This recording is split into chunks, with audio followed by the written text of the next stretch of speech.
There is a strange kind of exhaustion that doesn't show on your face, but you feel it deep in your chest. You plan carefully. You try to do everything right. You chase success, love, recognition. Yet the more tightly you try to hold your life together, the more it seems to slip through your fingers like dry sand. It leaves you wondering quietly, when you're finally alone with yourself, why does everything feel so hard, even when I'm trying so much? The Buddha pointed directly at this hidden knot in the heart. He didn't say life itself is the enemy. He said our clinging to it is. Imagine you're standing on the shore holding a small bird in your hands. At first, your grip is gentle and the bird rests there calmly. But as fear enters your mind, fear that it might fly away, you start to squeeze a little tighter. The bird begins to struggle. You panic and hold tighter still. In trying to keep it, you make it desperate to escape. This is how we often live.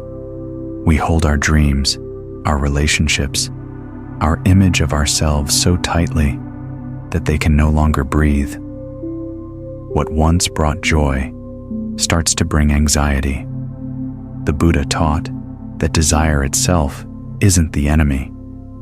A seed desires to become a tree. You desire to become kinder, wiser, more awake. That kind of wholesome aspiration is like a lamp, it lights the way. But craving, clinging, obsession, these are like a fire left unattended.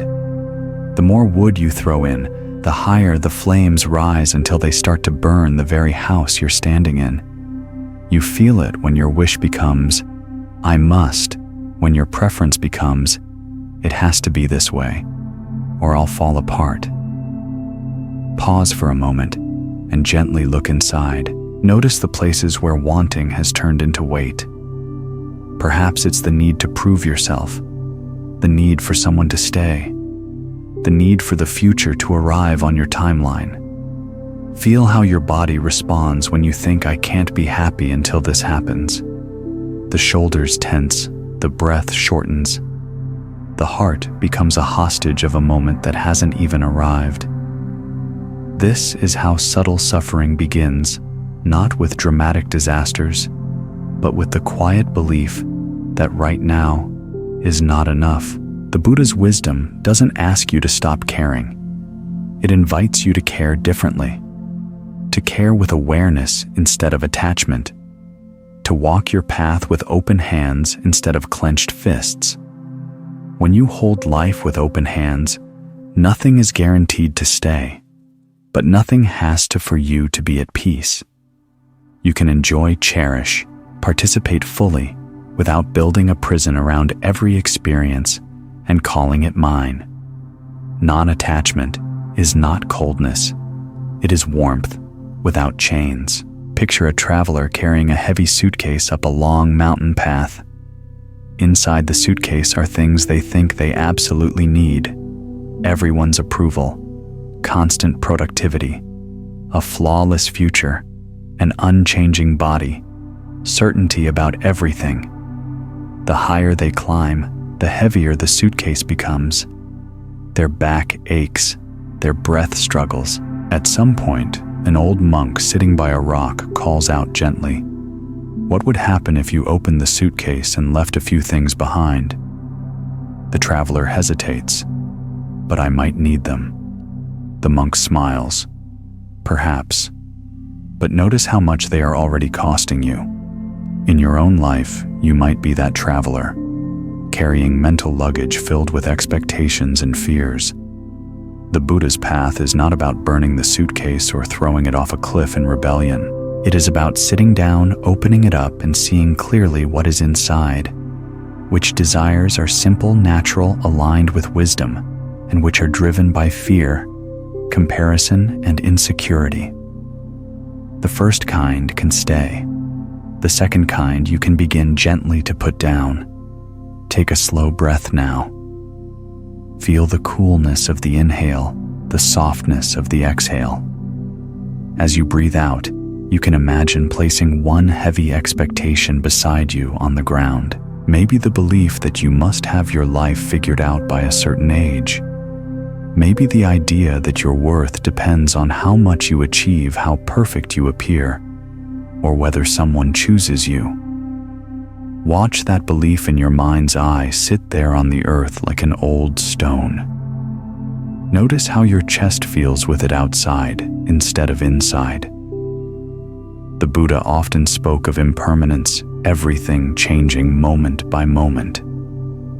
We suffer when we try to freeze what cannot be frozen. You cannot lock the sunset at its most beautiful color. You cannot keep a wave from returning to the ocean. In the same way, you cannot keep youth, success, or even the people you love in exactly the form you prefer. To insist that they stay the same is to argue with reality. And reality, sooner or later, always wins. Wisdom is learning to move with this changing river instead of trying to dam it with your demands. This doesn't mean you become passive or indifferent. A wise heart still makes plans, still works, still loves deeply.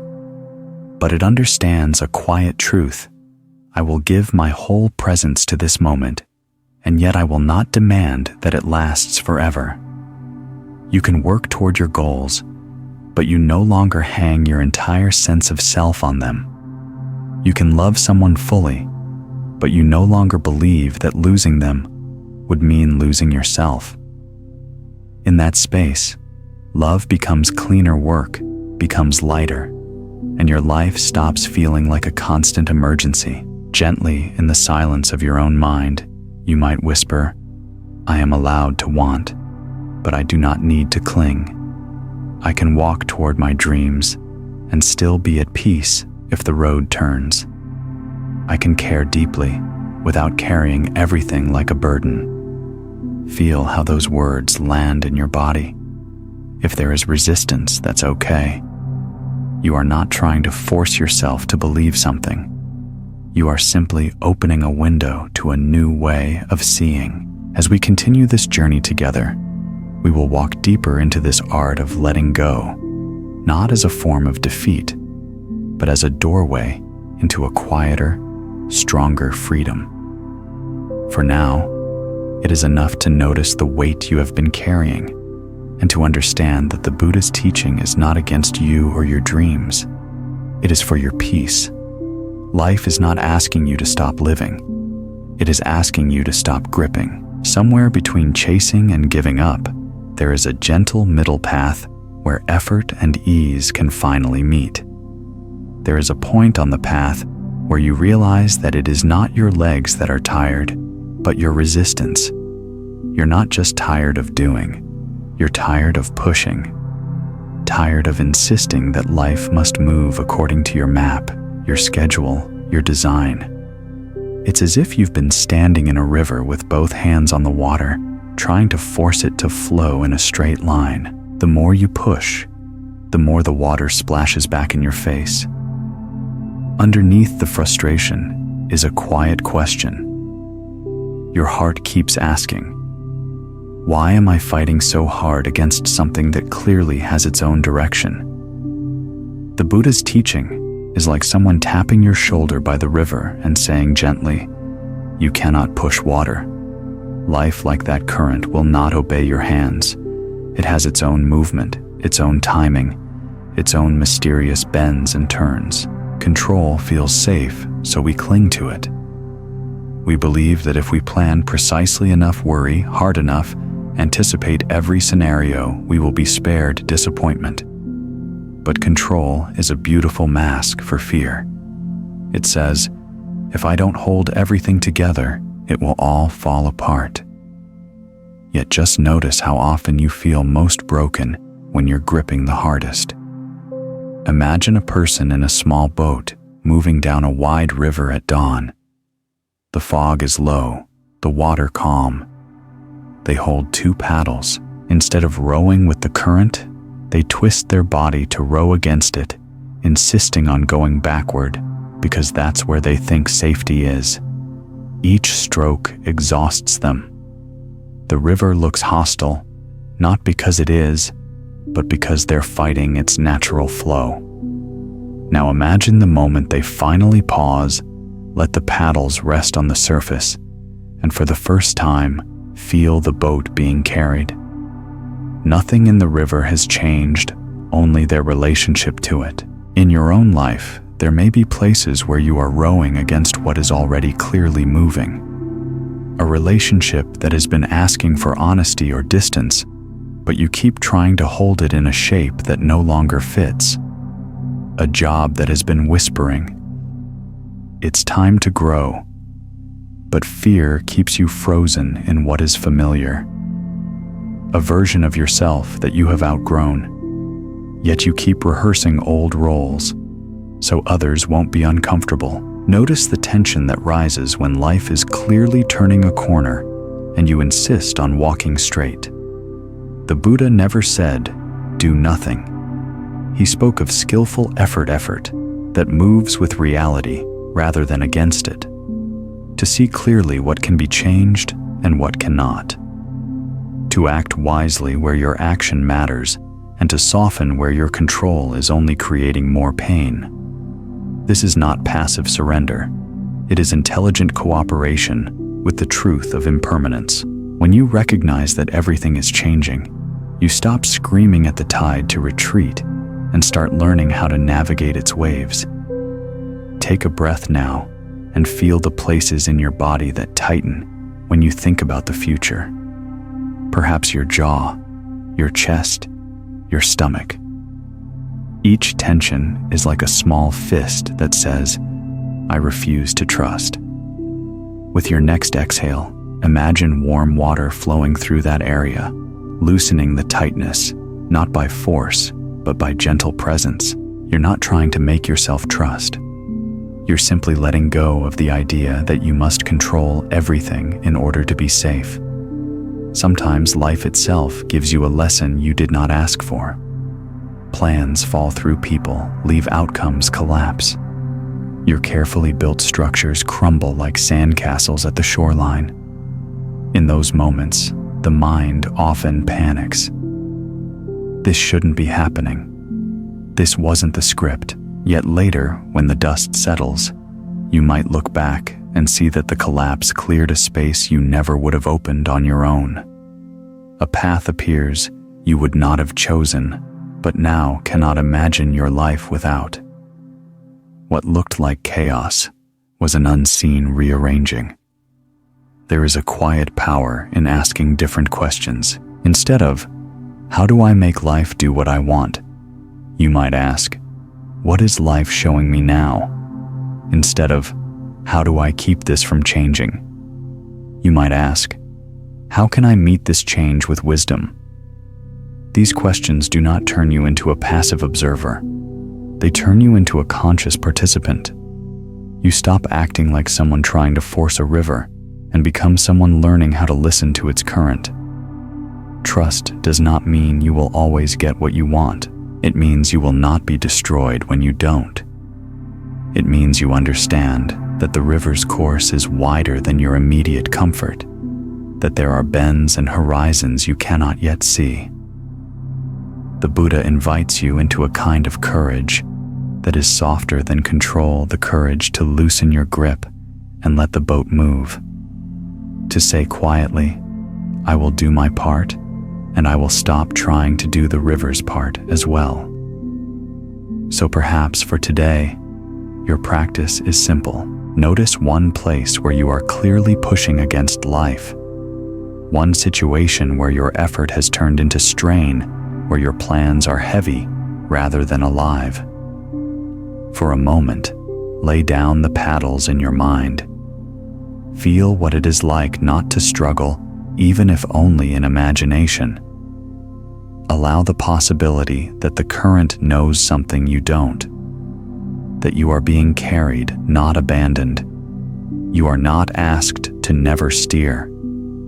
You are invited to stop fighting the direction of the water. Somewhere beneath the noise of your effort, there is a deeper intelligence moving you moment by moment toward exactly the lessons your soul needs.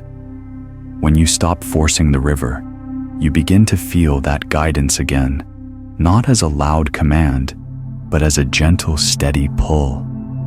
And in that quiet pull, the exhaustion of control slowly begins to loosen its hold on your heart. There comes a moment on every inner journey when you begin to sense the subtle difference between moving with life and dragging life behind you. It's quiet at first, so quiet you could miss it. A faint weariness beneath your motivation, a soft trembling beneath your certainty. You keep telling yourself, I'm doing what I should. I'm trying my best, yet somewhere deeper, another voice whispers, yes, but why does this feel so heavy?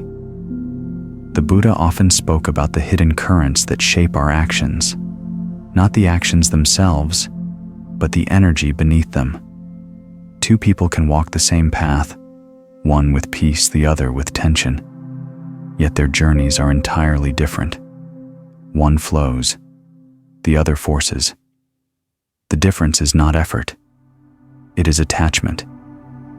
Imagine standing at the edge of a forest trail at dawn. The air is cool, the sky pale with early light. You have two ways forward. On one path, you walk with curiosity, taking each step as it comes.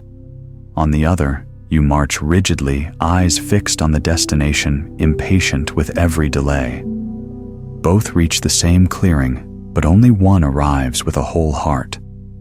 Many of us have lived long stretches of our lives on that second path, rushing, controlling, planning, clinging. We call it ambition, responsibility, discipline, but beneath those labels, if we are honest, is often fear. Fear of failing, fear of losing, fear of not being enough unless everything goes exactly according to plan. Pause here. Take one breath deeper than the last, and ask yourself gently, not harshly, not critically, where in my life does effort feel more like fear than freedom? Perhaps it shows up in your relationships, where you give more than you have because you fear disappointing someone, or in your work, where you push past exhaustion because you fear standing still, or in your dreams, where you chase so hard that you forget to rest long enough to receive. Wherever the fear hides, the body feels it first. The shoulders hunch, the breath shortens, the mind sharpens into a constant hum of vigilance. The Buddha's teachings are not here to scold you. They are here to help you soften. He reminds us again and again that life is not a battlefield to win, but a rhythm to understand. And when you learn to hear its rhythm, something extraordinary happens. Life stops feeling like a competition. It becomes a conversation. Imagine you're holding a clay bowl under a waterfall. The water keeps pouring and pouring, but the bowl is turned upright, catching everything at once. Eventually, it overflows, shaking under the pressure, unable to hold more. This is how we often live, catching every worry, every responsibility, every expectation, until our inner bowl trembles under the constant downpour. Now imagine turning the bowl on its side. Water still flows, but instead of being trapped, it glides along the bowl's surface and returns gently to the earth. Nothing is held beyond its time. Nothing is forced to stay. That simple shift from grasping to allowing turns chaos into harmony. This is the shift the Buddha calls right relationship with life. Not right because it is morally better, but because it aligns with the way things already are. Life moves, life changes, life flows. When you stop trying to dam the river, you begin to feel its natural support. Look again at your own journey. Think of the times things unfolded effortlessly, when an opportunity arose out of nowhere, when a connection formed without striving, when clarity arrived, not through analysis, but through silence. These moments weren't coincidences.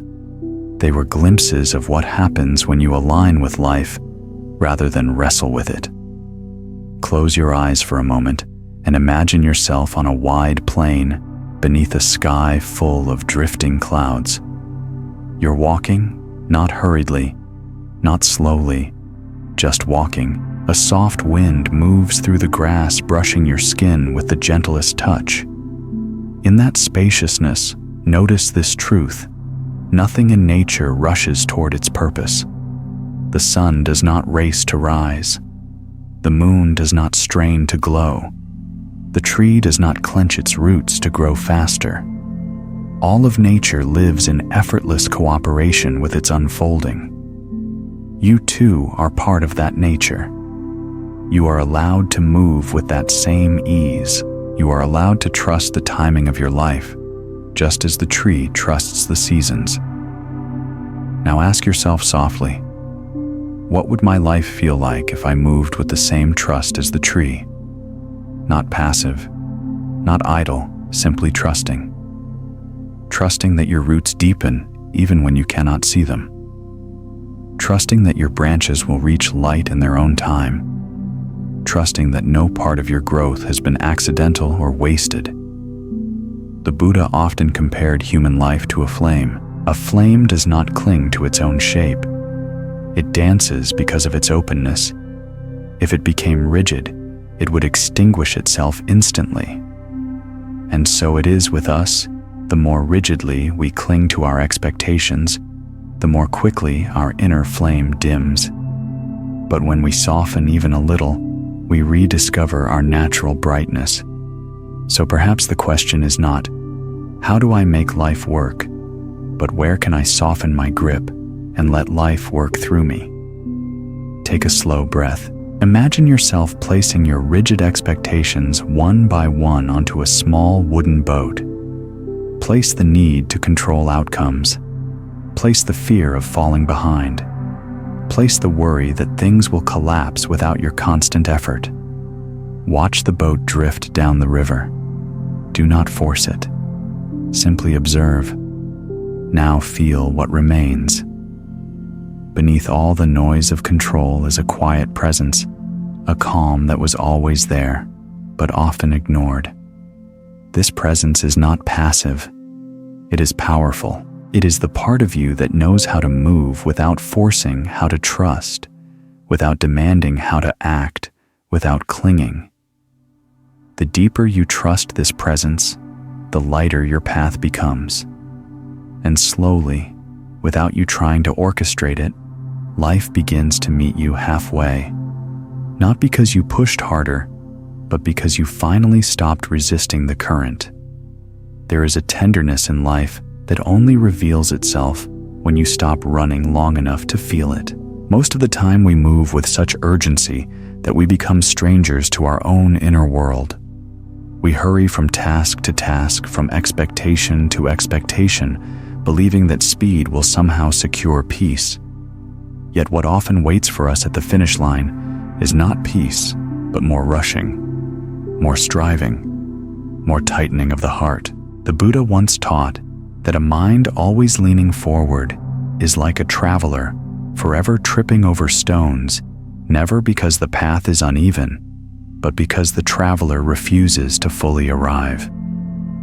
If you pay attention, you may notice how often you live slightly ahead of yourself, already thinking about the next conversation, the next achievement, the next problem to solve. Even in moments of rest, the mind rehearses the future. This constant leaning creates an inner imbalance, a quiet trembling that makes everything feel urgent. Pause here. Let your breath become soft, not forced. Notice how the simple act of being where you are without reaching feels like a small act of rebellion in a world addicted to speed. The Buddha invites us into a different kind of strength, the calm strength of non-attachment. Not the cold detachment of indifference, but the warmth of a heart that loves deeply without clinging, a heart that knows how to hold without possessing, how to care without controlling. Imagine a lantern hanging in the darkness. It offers light freely to everything around it. It does not chase the night, nor does it try to hold the shapes it illuminates. It shines because shining is its nature, not because it needs a certain outcome. This is the essence of non-attachment loving without fear, giving without demand, participating without gripping. Many people believe that letting go means losing something. But in truth, the first thing you lose is the tension that was never meant to stay inside you.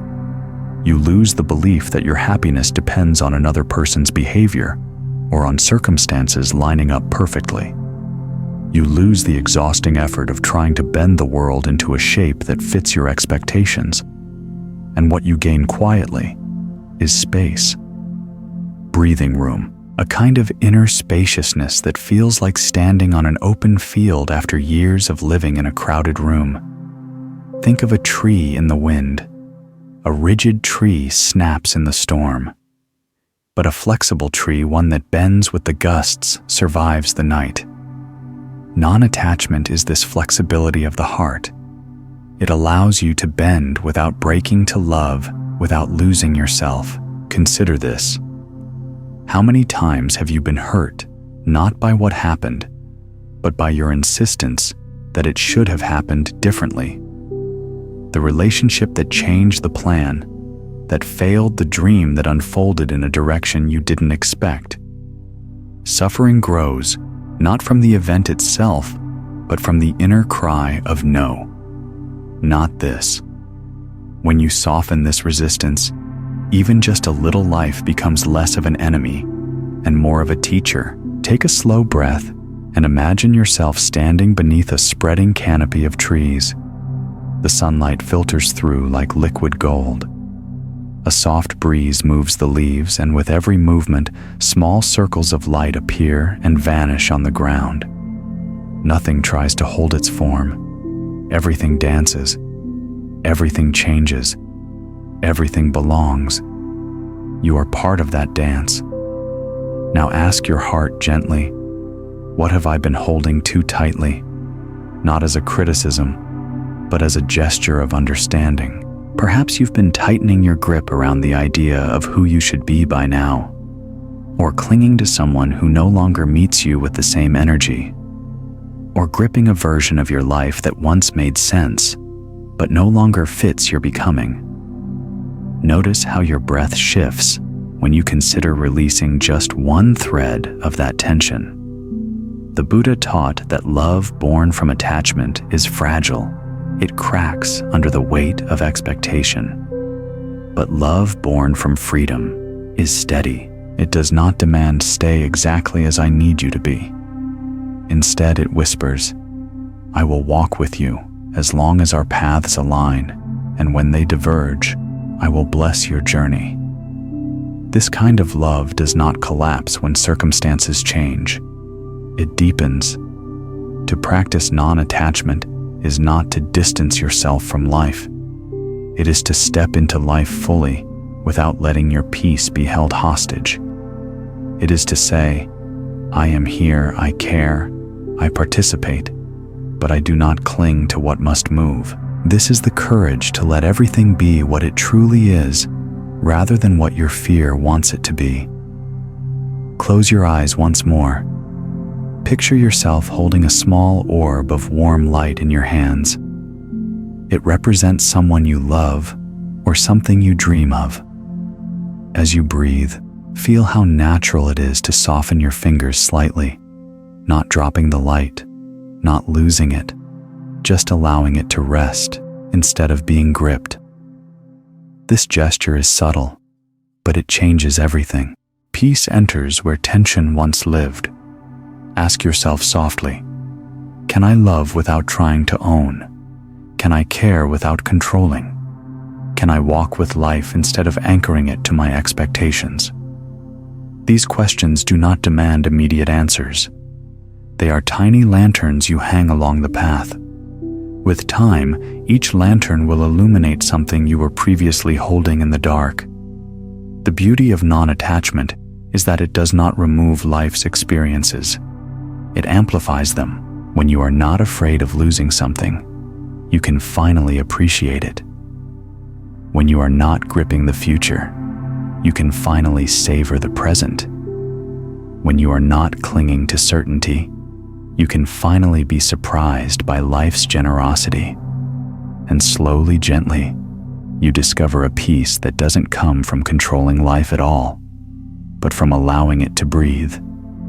There is a quiet turning point in every seeker's life, a moment when effort alone no longer carries you forward. You sense it not as a failure, but as a subtle inner shift, a whisper from somewhere deeper than thought. It says, "You cannot keep living by force." And even if you try to ignore it, the whisper returns softer, but clearer, like a small bell echoing through a valley. This is the moment when life itself begins inviting you into the wisdom of balance. We grow up believing that the more we push, the more life will yield, that success belongs to the relentless, that peace is earned through exhaustion. But there is a hidden cost to this belief. When effort turns into obsession, the heart forgets how to rest. The Buddha taught that right effort is not about pushing harder. It is about acting with clarity, without letting your peace depend on the outcome. It is the effort of a gardener, not a warrior. Imagine a gardener kneeling on soft soil. She plants seeds with care, waters, then creates the conditions for growth. But she does not stand over the earth demanding grow faster. Her role is intention and presence, not control. Whether the seed breaks open this morning or tomorrow or next week is not hers to decide. Her offering is the work. The blossoming belongs to nature. Now compare this with a warrior preparing for battle. Tight jaw, clenched fists, a mind full of outcomes that must be reached or avoided. Both the gardener and the warrior exert effort, but the quality of their effort is completely different. One acts from trust, the other from fear. Which one are you most days? Perhaps your life has been shaped more by the warrior, always striving, always preparing for a future threat, always trying to win the next moment before it even arrives. This effort may have carried you far. It may have given you the strength to endure difficult chapters, but now, in this new season of your life, that same effort exhausts more than it empowers. You're beginning to sense that continuing in this way is like rowing against the tide. Pause here. Take a moment to feel your breath enter and leave the body. Notice how even the breath teaches the rhythm of right effort. You inhale with intention, and then you release with trust. You do not cling to the breath. You let it go. You do not force the next breath. It arrives on its own. This natural balance between doing and allowing is the very essence of the path the Buddha described. Right effort is like this: purposeful but never frantic, focused but never rigid, alive but never desperate. When effort becomes entangled with craving, the mind becomes like a wheel spinning faster and faster with no ground beneath it. Thoughts multiply. What if I fail? What if I'm not enough? What if things don't turn out the way I need them to? And the more you think in this way, the more effort feels like drowning rather than swimming. But when effort is rooted in presence, action becomes light, almost effortless. You work because your heart is aligned with the task, not because you are terrified of what might happen if you stop. Imagine yourself standing in an open field at dusk. Fireflies appear one by one, their soft glow flickering like tiny stars drifting close to the earth. If you try to catch them frantically, they scatter, vanishing into the tall grass. But if you sit quietly without reaching, they draw near on their own. This is how life responds to right effort. When your energy is frantic, opportunities sense the disturbance and drift away. But when your presence deepens, life begins to approach you naturally. Ask yourself gently, where in my life am I acting like a warrior when I need to become more like a gardener? It might be a dream you've been forcing, a relationship you've been gripping too tightly, a future you've been trying to control with sheer will. or even a version of yourself you keep pushing toward, believing that peace will come only when you finally become better. Right effort invites you to soften your urgency, not your commitment. Consider the story of a sculptor who chisels a block of stone day after day. If he attacks the stone with force, he risks cracking it. If he works with too much hesitation, he shapes nothing. But if he finds the rhythm, the balance between pressure and sensitivity, the sculpture emerges on its own. Every tap of the chisel is intentional, yet free from impatience. Your life is that sculpture. Your actions are the chisel. But the form that emerges is not yours to force. It reveals itself when your effort becomes steady and spacious. Close your eyes for a moment and imagine a large wooden door in front of you. It is beautifully carved, ancient, slightly open. Behind it is the next chapter of your life: possibility, growth, new horizons. You push the door, but it doesn't move. You try again, harder this time, and still nothing happens. Frustration rises. Why won't it open? Now imagine stepping back, taking a breath, placing one hand gently on the wood, and instead of pushing, you pull lightly. The door opens effortlessly. All along, it wasn't a matter of strength, only direction. Right effort is like that gentle pull. It is not passive, it is simply aligned. You may ask yourself, how do I know when my effort is aligned? You know by the feeling in your body. Aligned effort feels steady, grounded, open. Misaligned effort feels tight, urgent, frantic. The heart knows the difference long before the mind admits it. This is why the Buddha so often spoke of listening inwardly, not to the noise of fear, but to the quiet wisdom beneath it. When your actions arise from clarity, they require less strain. You stop trying to sprint through your own life and begin to walk with it. Perhaps the most profound truth of right effort is this: your responsibility is your action. The outcome is not yours to carry. When you live this way, something extraordinary happens. The mind relaxes. The heart softens. Life stops feeling like a test you must pass and becomes more like a dance between intention and surrender. You give your best, and then you let life respond in its own time. So today, allow yourself to release the need to force your way forward. Try instead to meet life with the same wisdom as a gardener, patient, grounded, attentive, trusting that what is tended with sincerity will bloom when the season is right. You are not here to conquer life. You are here to cooperate with it. There comes a certain stillness in life, a stillness you don't arrive at by choice, but by exhaustion. It is the stillness that appears when you finally realize that running faster will not take you any closer to yourself. For a long time, you believed that constant motion meant progress, that if you kept pushing, kept striving, kept shaping your future with relentless intensity, life would eventually surrender to your will. But now, somewhere deep within you, sense a different truth emerging, a truth that feels less like a command and more like an invitation. Be still.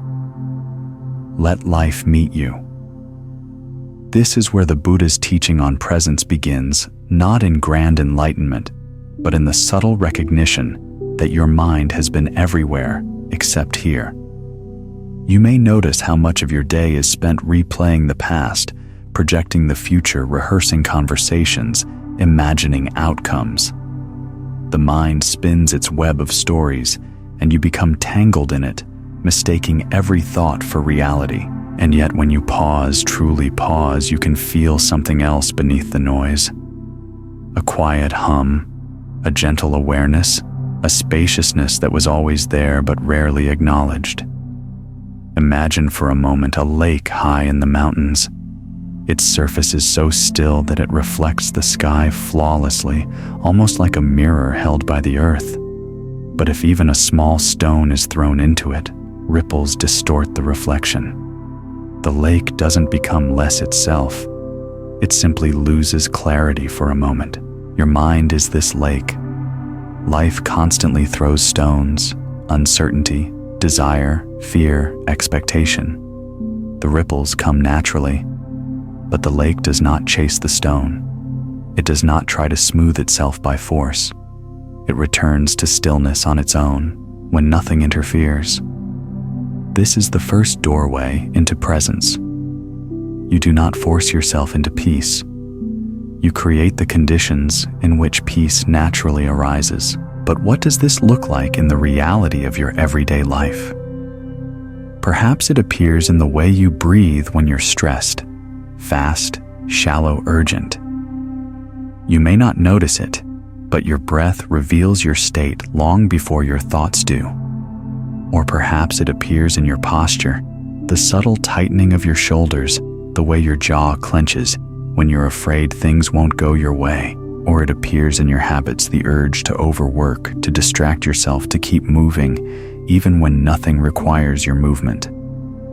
Presence begins with noticing, not fixing, not judging, just noticing. Imagine yourself sitting beneath a tall bamboo grove. The stalks sway gently, their hollow bodies catching the wind like flutes. You sit quietly, and every sound becomes vivid, each rustle of leaves, each shifting of shadows. Nothing needs to change for this moment to be complete. You do not chase the wind, nor do you try to hold it still. You simply witness. This witnessing is presence. The more you witness, the more spacious your heart becomes.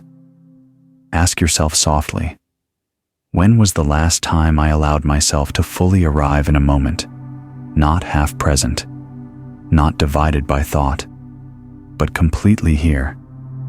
For many people, it has been a long time, and that's okay. The Buddha never demanded perfection. He only asked for awareness. Presence is a returning, not an achievement. Each breath is an invitation to return, and returning becomes easier when you understand this simple truth.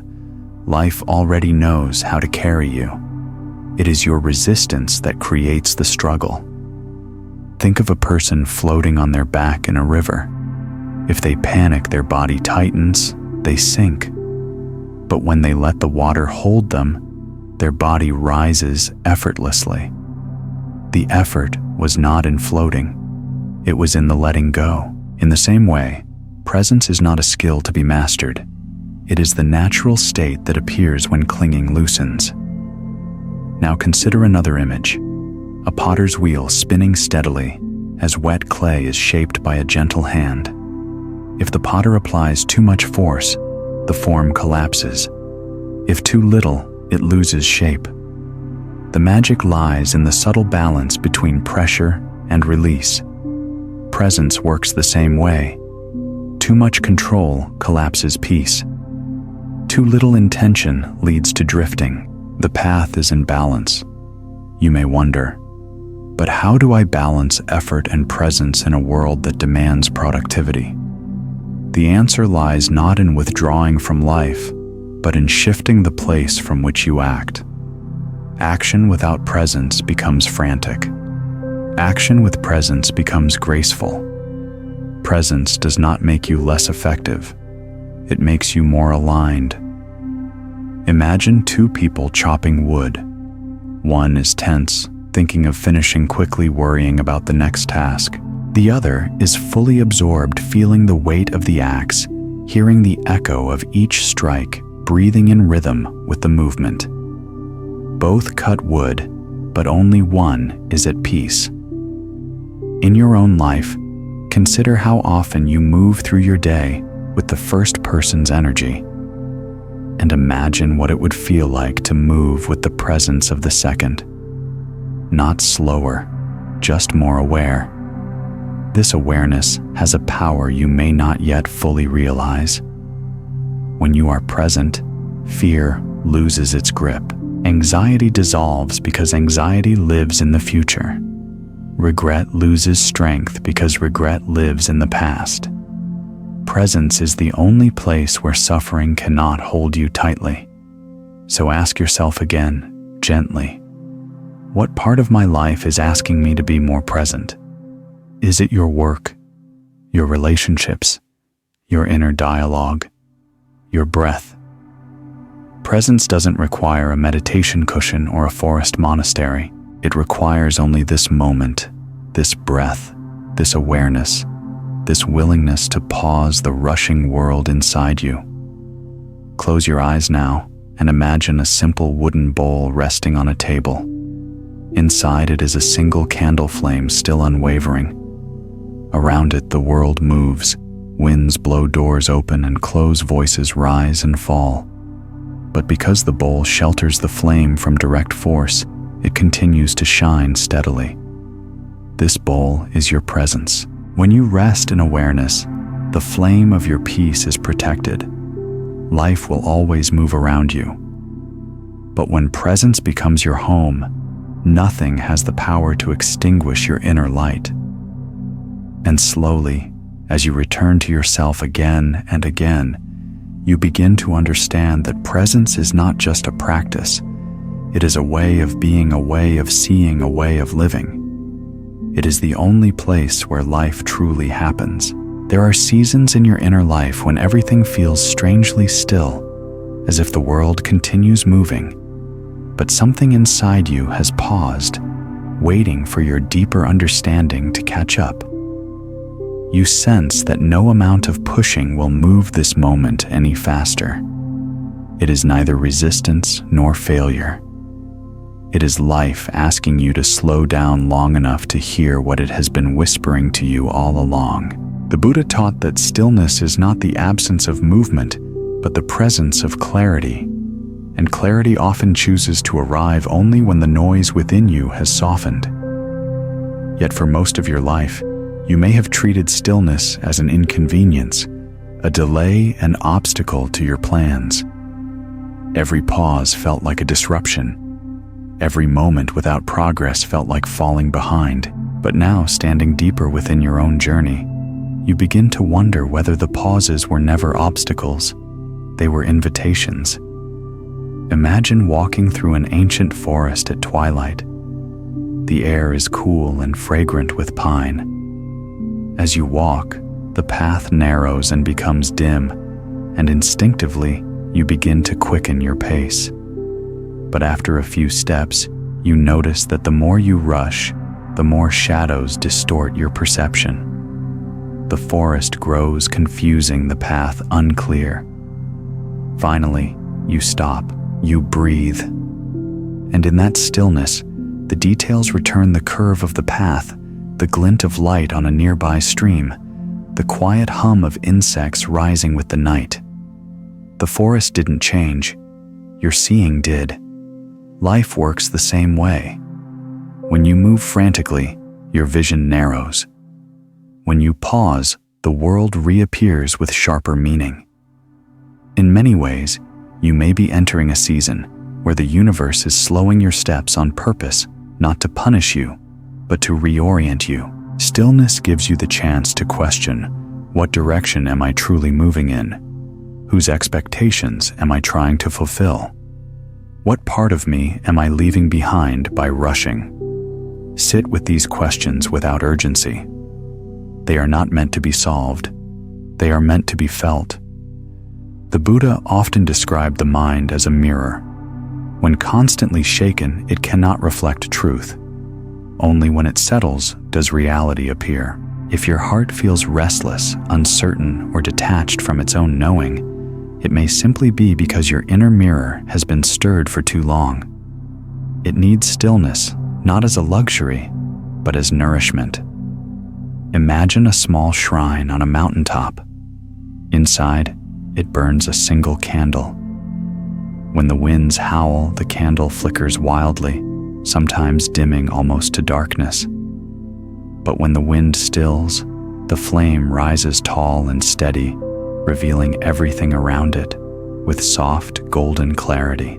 Your attention is that flame. As long as your mind is battered by winds of worry, fear, comparison, and expectation, the flame can never burn steadily. But when you sit in the sanctuary of your own presence, even for a few breaths, your inner light brightens again. Many people resist stillness because they fear what they will find there.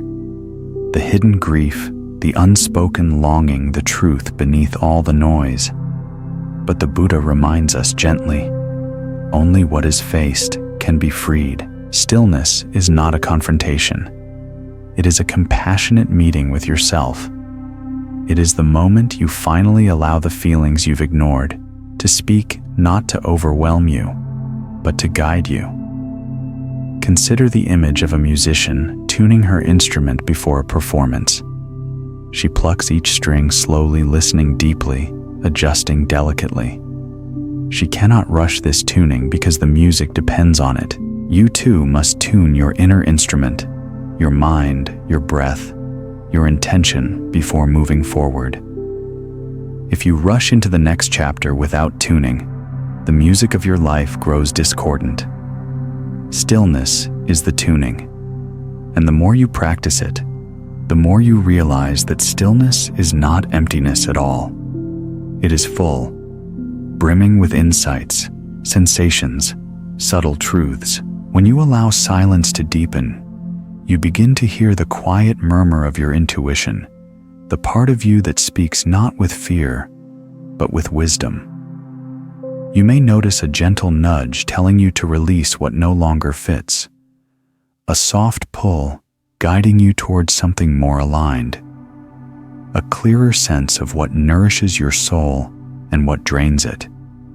These whispers are easy to miss when you fill your days with noise. Ask yourself tenderly, when was the last time I allowed myself to simply be without trying to achieve anything?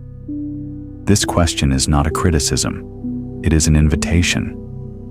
Presence is not about abandoning your responsibilities. It is about returning to them with a deeper, steadier heart. When you act from stillness, your choices become cleaner. You no longer chase approval. You no longer cling to outcomes. You no longer move from fear. You move from alignment. Imagine a small stream flowing down a hillside. It does not rush. It does not force. It finds the easiest path around stone and soil. Its very softness makes it powerful. Over time, that soft flow shapes valleys and nourishes forests. It changes landscapes without ever straining. This is the quiet power of stillness-backed action. It is gentle, yet transformative. Perhaps now is the season for you to stop forcing every bend in your life and begin flowing like that stream, to let the path widen where it wishes, to let the direction shift where it must, to let your steps be guided not by panic, but by presence. Close your eyes even just for a moment. Feel your breath enter cool and steady. Feel it leave warmer, softer. Notice the space between breaths, the quiet pause where nothing is required of you. In that space, feel the faint pulse of your own awareness. That is your home. That is your true resting place. The Buddha's wisdom reminds you, you do not find peace by seeking it frantically. You find peace by becoming still enough to recognize it has always been here. Let this be your reminder. Life is not asking you to do more. It is asking you to be here fully, gently, honestly. Because everything you are seeking becomes visible only when the mind becomes still enough to see. There comes a time in your journey when life begins to reveal something subtle, yet unmistakable. Not every door is meant to be pushed open. Some doors open only when you stop knocking. Some paths appear only when you stop searching for them. And some answers arrive only when you stop demanding them. It is in these gentle truths that the Buddha's teaching on right timing begins to unfold, not as a theory, but as a lived experience. For most of your life, you may have believed that if you tried hard enough, you could accelerate destiny, that with enough discipline, planning, and persistence, every goal would yield to your determination. But slowly, through disappointments and delays, you begin to understand something deeper. Life moves according to rhythms older than your desires. These rhythms are not here to frustrate you. They are here to prepare you. Imagine this. A farmer walks into his field one morning, drops seeds into the soil, then returns the next day, and anxiously digs them up to see if they've sprouted. He does this again and again, worrying that nothing is happening. But by disrupting the process, he delays the very growth he hopes for. If instead he trusted the soil, he would discover that beneath the surface, where eyes cannot see, life is quietly rearranging itself. You are not so different from that farmer. How often have you planted intentions, set goals, whispered prayers, only to become impatient when the results did not come instantly? How often have you doubted yourself, not because the path was wrong, but because it was not moving at the speed you preferred? Timing, the Buddha reminds us, is not an obstacle, it is part of the unfolding. Life is not a mechanical system responding to your clock. It is a living ecosystem responding to your readiness. Imagine a tree standing at the edge of a vast forest. In winter, it looks barren branches, stripped bark, cold, no sign of growth. To a passerby, it may appear lifeless. But beneath the ground, unseen roots are strengthening, deepening, preparing for the weight of spring. If spring arrived before the roots were ready, the blooming would break the tree. Now consider the seasons in your own life when everything seemed paused, when opportunities felt far away, when progress felt invisible, when the future felt like a distant horizon. What if these were not pauses, but preparations?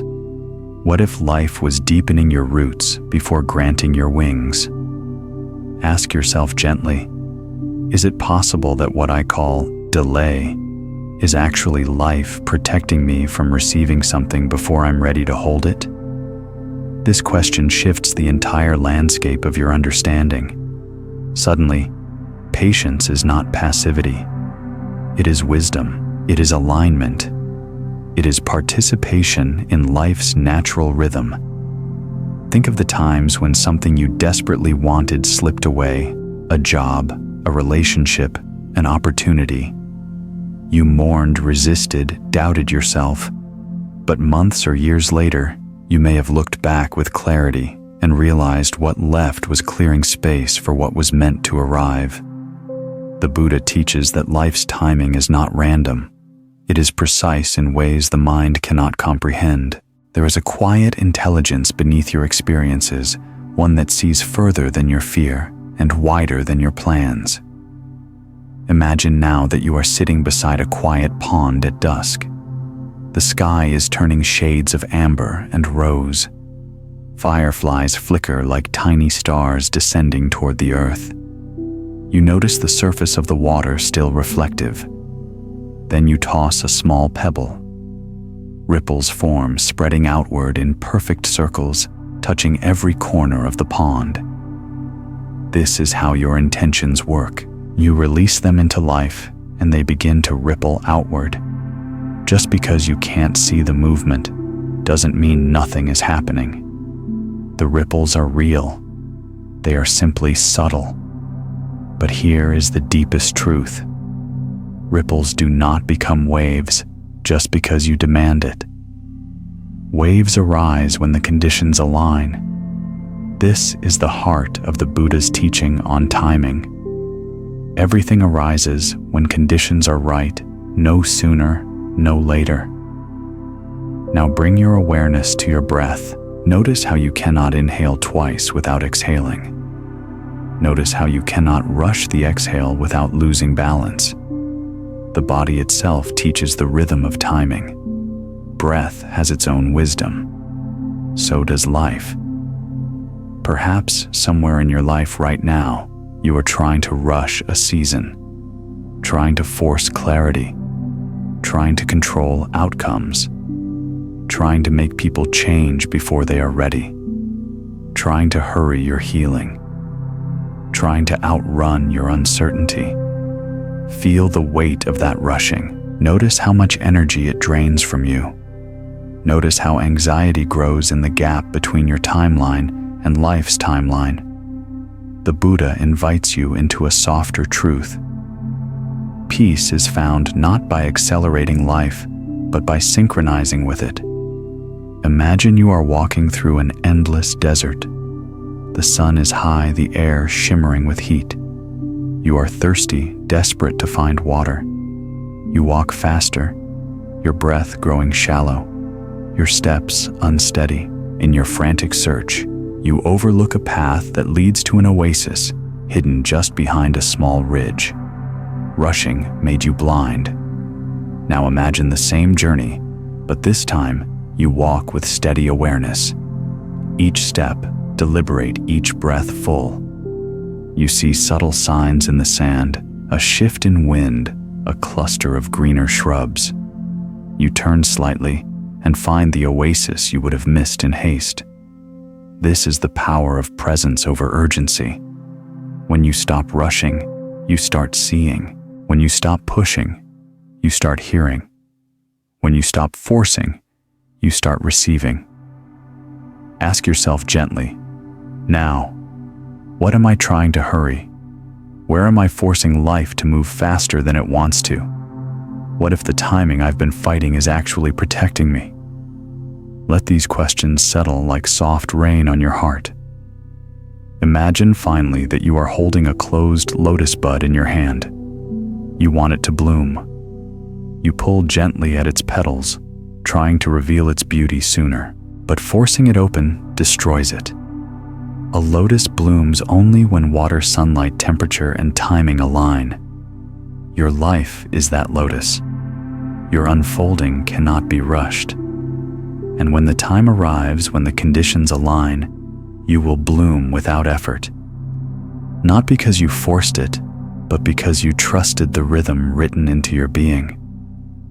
The Buddha's wisdom whispers gently, nothing blooms before its season, and nothing withers before its time.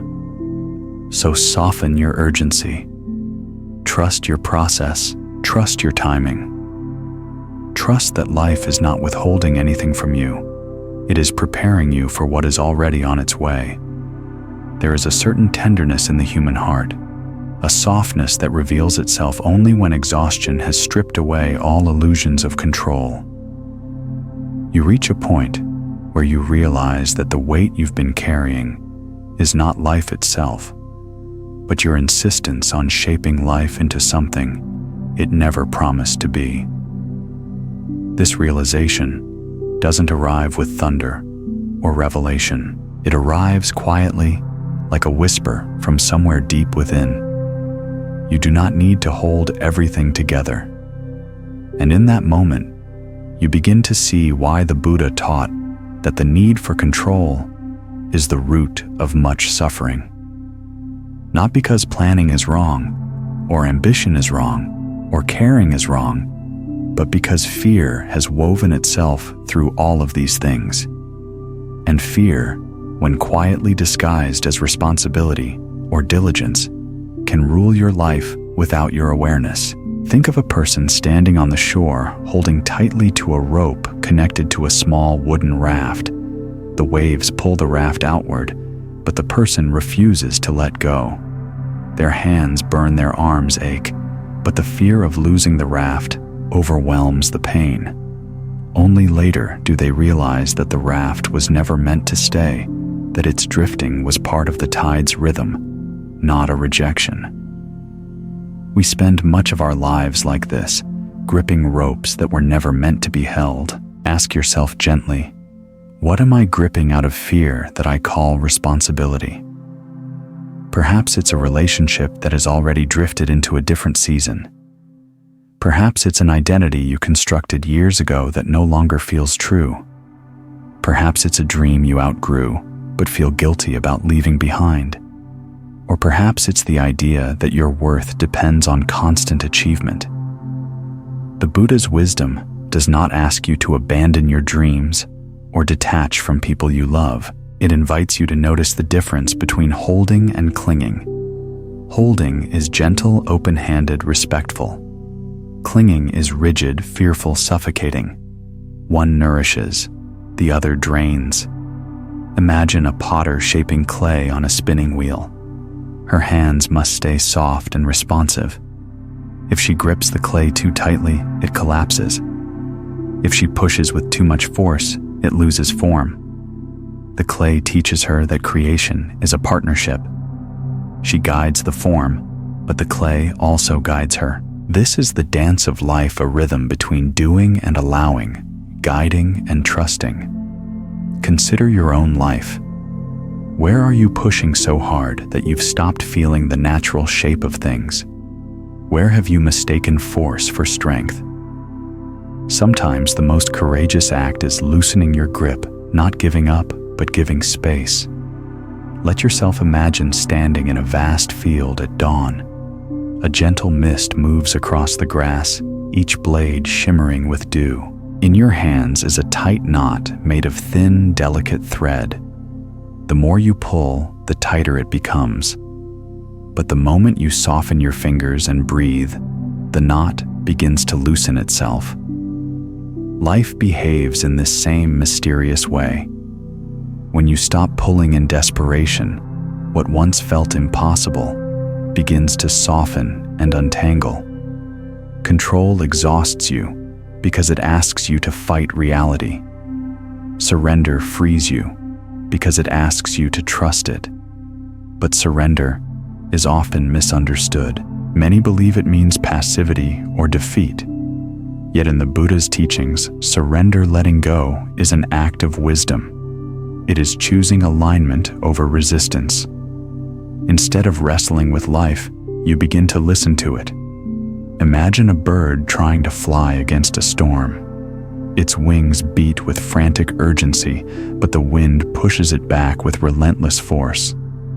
Eventually, the bird pauses, shifts direction, and allows the wind to carry it upward. What seemed like an obstacle was in truth a current designed to lift. But the lift is only possible when the bird stops fighting. Ask yourself, where is life trying to lift me, but I keep fighting the wind?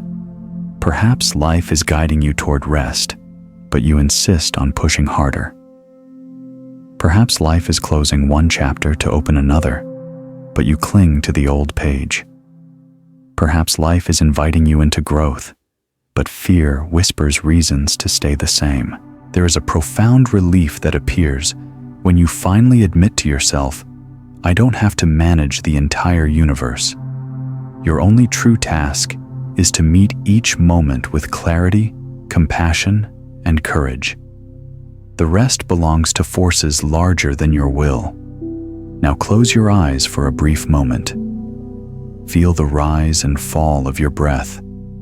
Feel the gentle pulse beneath your skin. These rhythms continue without your control, sustained by a deeper intelligence within your body.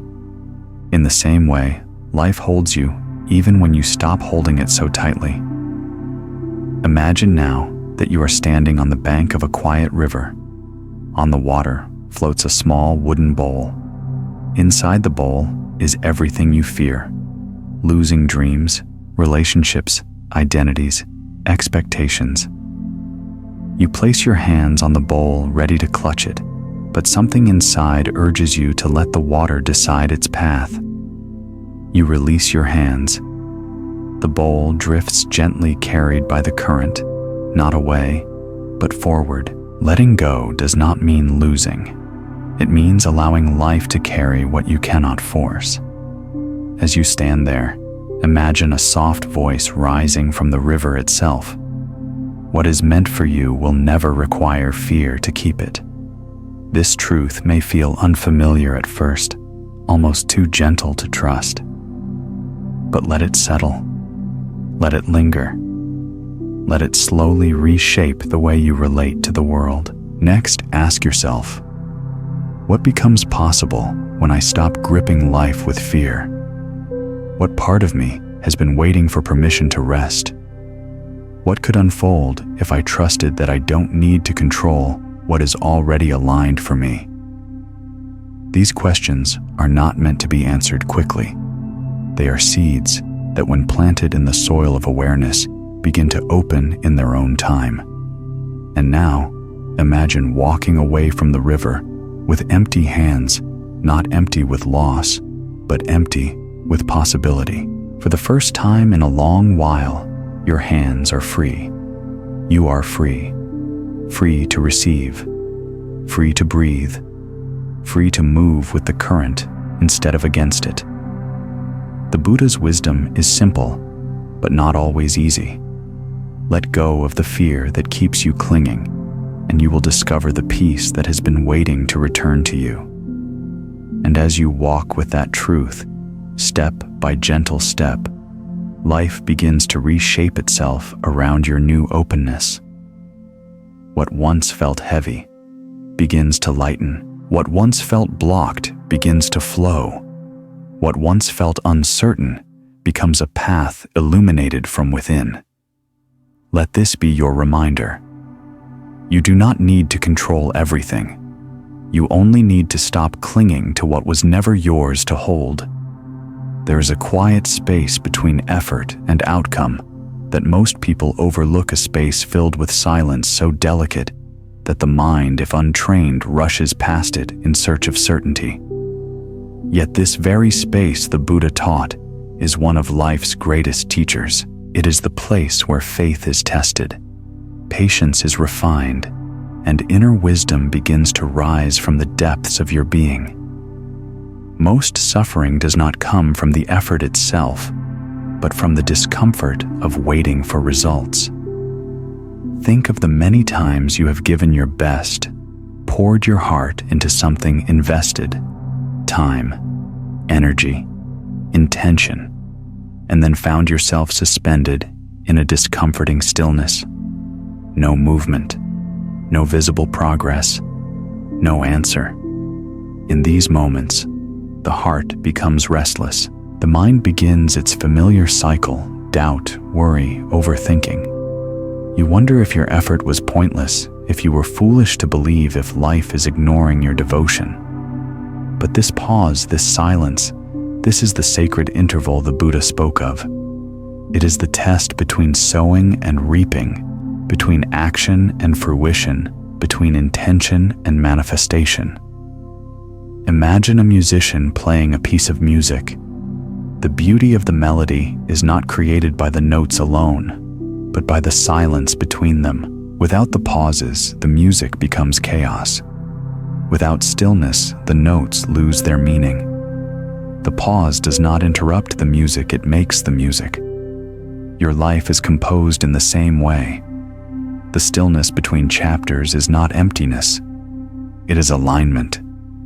The silence after effort is not punishment, it is preparation. Pause here. Feel the truth of this settling in your body. Notice how much of your suffering comes not from what has happened, but from your impatience with what hasn't happened yet. Now imagine a sculptor chiseling a statue from a block of marble. Each strike shapes the stone just a little, but between each strike the sculptor pauses. He steps back. He observes. He waits. The pauses are as important as the carving itself. If he rushed, if he never paused to see clearly, the sculpture would distort. His art depends on the silence he allows between actions. Similarly, your growth depends on your willingness to pause, to let the silence do its work, to let life rearrange unseen conditions, to let opportunities ripen before they reveal themselves. Ask yourself gently, why do I fear the silence between effort and reward? Perhaps because silence makes you feel powerless. Perhaps because stillness reminds you that some things are beyond your control.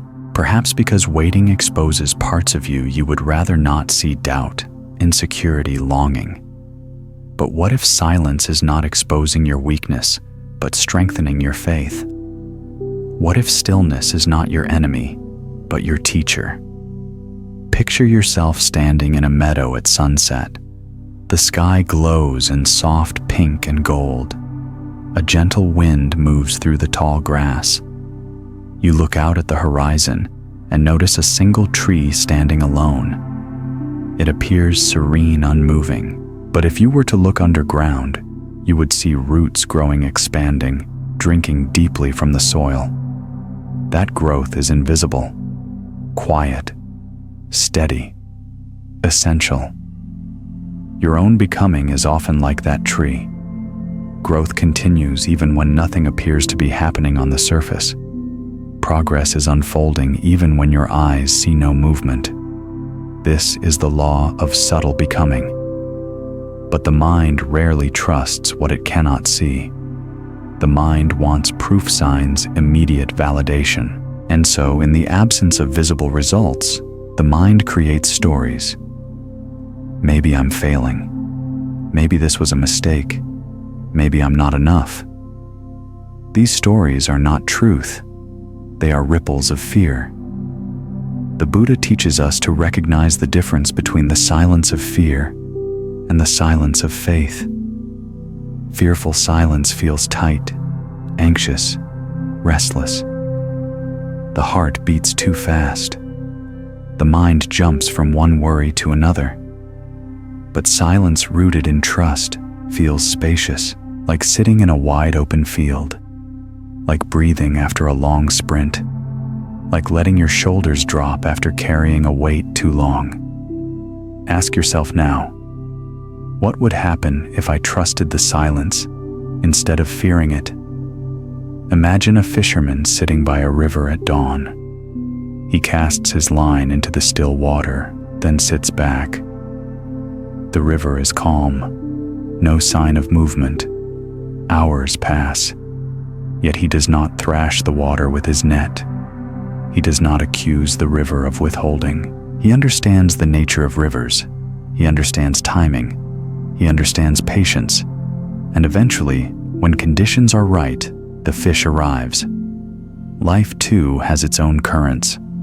To rush them is to create turbulence. To trust them is to allow grace. Consider the lotus. It grows in darkness under mud unseen. No one observes its unfolding, its quiet preparation, its invisible expansion. But when the time comes, it breaks through the surface in perfect form. The world sees only the bloom, not the long silence beneath it. Your breakthrough will be the same. Your blooming will come, but only after the silent work has been done.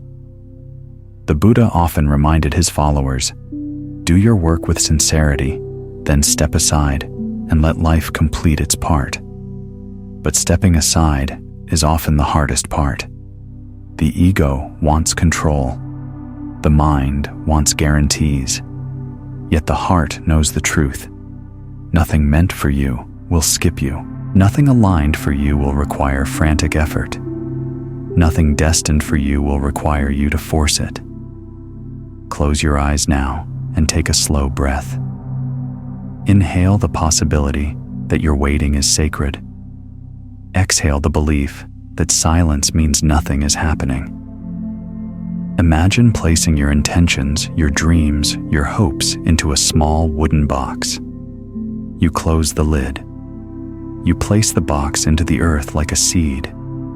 Your task was to plant it with sincerity. Life's task is to determine when it will open. You don't dig up the seed every day to check its progress. You don't panic because you can't see roots forming. You trust the soil. Trust your life the way a seed trusts the earth. Quietly, totally, faithfully. Ask yourself gently one last time, can I honor the silence between who I was and who I'm becoming? Because it is in this very silence that your transformation deepens. It is in this silence that life rearranges itself for you. It is in this silence that the next version of you begins to breathe. Let the quiet work on you. Let the pause expand you. Let the unseen prepare you. Your becoming is not on pause. It is in progress. There is a truth you begin to sense only after you have run in circles long enough. The universe does not respond to pressure, only to presence. For so much of your life, you may have believed that the harder you push, the faster life will move. That urgency is power. That constant motion keeps you safe. But somewhere deep within, you are beginning to understand that pressure often creates distance, while presence creates alignment. The Buddha taught that life reflects not what you attempt to force, but the energy you quietly carry beneath your actions. You cannot coerce harmony into your world. You can only become harmonious, and then the world begins to meet you in that frequency. Imagine a small garden behind a quiet monastery. A monk tends to it at sunrise each day. He does not rush, he does not demand. He simply moves with the dawn, sweeping the earth, checking the roots, watering gently. His presence is calm, and the garden responds with abundance.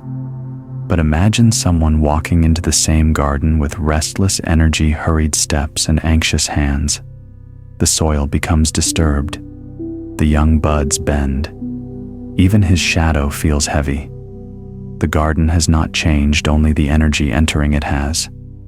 Your life is this garden. Your energy is the gardener. Every thought, every breath, every subtle tension radiates more loudly than you realize. What you fear, you often push away. What you cling to, you suffocate. What you align with, you naturally attract. Ask yourself softly now, how often have I mistaken frantic effort for progress? Perhaps you worked tirelessly to keep someone in your life, only to watch them drift further away. Perhaps you chased opportunity with desperation, only to feel doors quietly closing. Perhaps you sought recognition, validation, or success with urgency, only to feel emptier in the process. It was never your desire that pushed things away. It was the fear tangled within your desire. Fear sends out a message of scarcity. Urgency sends out a signal of lack. Pressure sends out a vibration of distrust. The universe does not punish you for these energies, but it cannot harmonize with them. Now imagine instead a lake at dawn, smooth, unbroken, serene. Birds glide across the surface, and you can see the reflection of the sky so clearly that it becomes difficult to know where water ends and heaven begins. If you throw a stone into the lake, ripples distort the reflection. But if you stand still, the lake mirrors the world exactly as it is. Your mind is this lake. Your energy is the reflection. When you become still, truly still, life begins to mirror that peace back to you. But people misunderstand stillness. They think it means doing nothing, withdrawing, waiting passively. True stillness, as the Buddha taught, is not inactivity. It is inner alignment. It is the quiet power of a mind no longer chasing, grasping, or resisting. It is the state in which your actions arise naturally from clarity rather than compulsion. Think of an archer preparing to release an arrow. If his mind is tense, unclear, or rushed, the arrow trembles in his hand. But if his breath steadies, if his awareness centers, if his body relaxes, then the arrow flies straight without effort. The strength was never in the tension. It was in the alignment. In your own life, how many arrows have you released with shaking hands? Consider now another image, a person calling out into a vast canyon. If they shout with desperation, the echo returns distorted, scattered, overwhelming. But if they speak with calm intention, the canyon responds with clarity. Life is this canyon. What you send into it returns to you, sometimes immediately, sometimes after long, echoing corridors of time, but always in the energy with which you sent it. Ask yourself, what energy have I been broadcasting through my choices? Fear, hurry, self-doubt, impatience, longing that feels like emptiness? Or have there been moments of quiet trust? Moments where you moved with grace even without guarantees? Moments when you simply breathed and let life breathe with you? These are the moments life responds to most powerfully. Imagine now walking into a forest where the morning light filters through tall cedar trees. You walk gently, and the forest opens to you. Birds continue singing, leaves whisper in the breeze, and the scent of earth rises softly. But imagine running through that same forest with a frantic heart. The birds scatter, the deer flee. Even the beauty becomes blurred by your rush. The forest is not rejecting you. It is responding to your energy. Life responds in exactly this way. So what would shift if you softened your breath? If you allowed your shoulders to unclench? If you moved not with urgency, but with awareness? Perhaps you think calming down will make you fall behind. Yet the Buddha reminds you, what is rushed is often ruined. What is guided by presence is inevitably fulfilled. Now visualize a small lantern hanging from a branch above you. Its flame is steady, warm, golden. When the wind blows, the flame flickers, but it does not panic. It simply returns to stillness when the wind passes. Your inner energy, your inner presence is this flame. And no matter how chaotic the world becomes, you can return to that flame again and again. It resides beneath your worries, beneath your expectations, beneath your fears. Close your eyes for a moment and breathe deeply. Feel the weight of the air entering your lungs. Feel the soft release of your exhale. Notice that clarity already exists beneath the noise. Ask yourself now, if my energy became calmer, what would naturally begin to align in my life? Perhaps conversations would soften. Perhaps opportunities would unveil themselves. Perhaps clarity would rise like sunlight, breaking through a long, clouded sky. Perhaps desires would stop running from you and begin walking toward you. There is a gentle truth the universe always honors. Nothing aligned with your highest path requires you to betray your inner peace. Anything that demands fear, desperation, or urgency is not meant to stay. So allow yourself to soften today, not because you are giving up, but because you are tuning in. When your energy shifts, life shifts. When your vibration steadies, paths reveal themselves. When your heart calms, the world responds in ways you could not see through the haze of tension. You are not behind. You are not late. You are aligning. Let your presence be the compass, not your pressure. Let your calm be the invitation, not your fear. Let your inner steadiness become the anchor that guides everything else. Because in the end, the Buddha reminds you gently, the world changes when you do. And it begins not with force, but with the quiet, unwavering power of your presence. There are moments in your life when silence does not feel peaceful at all, when it feels like a void, an unanswered question, an endless waiting room where nothing moves.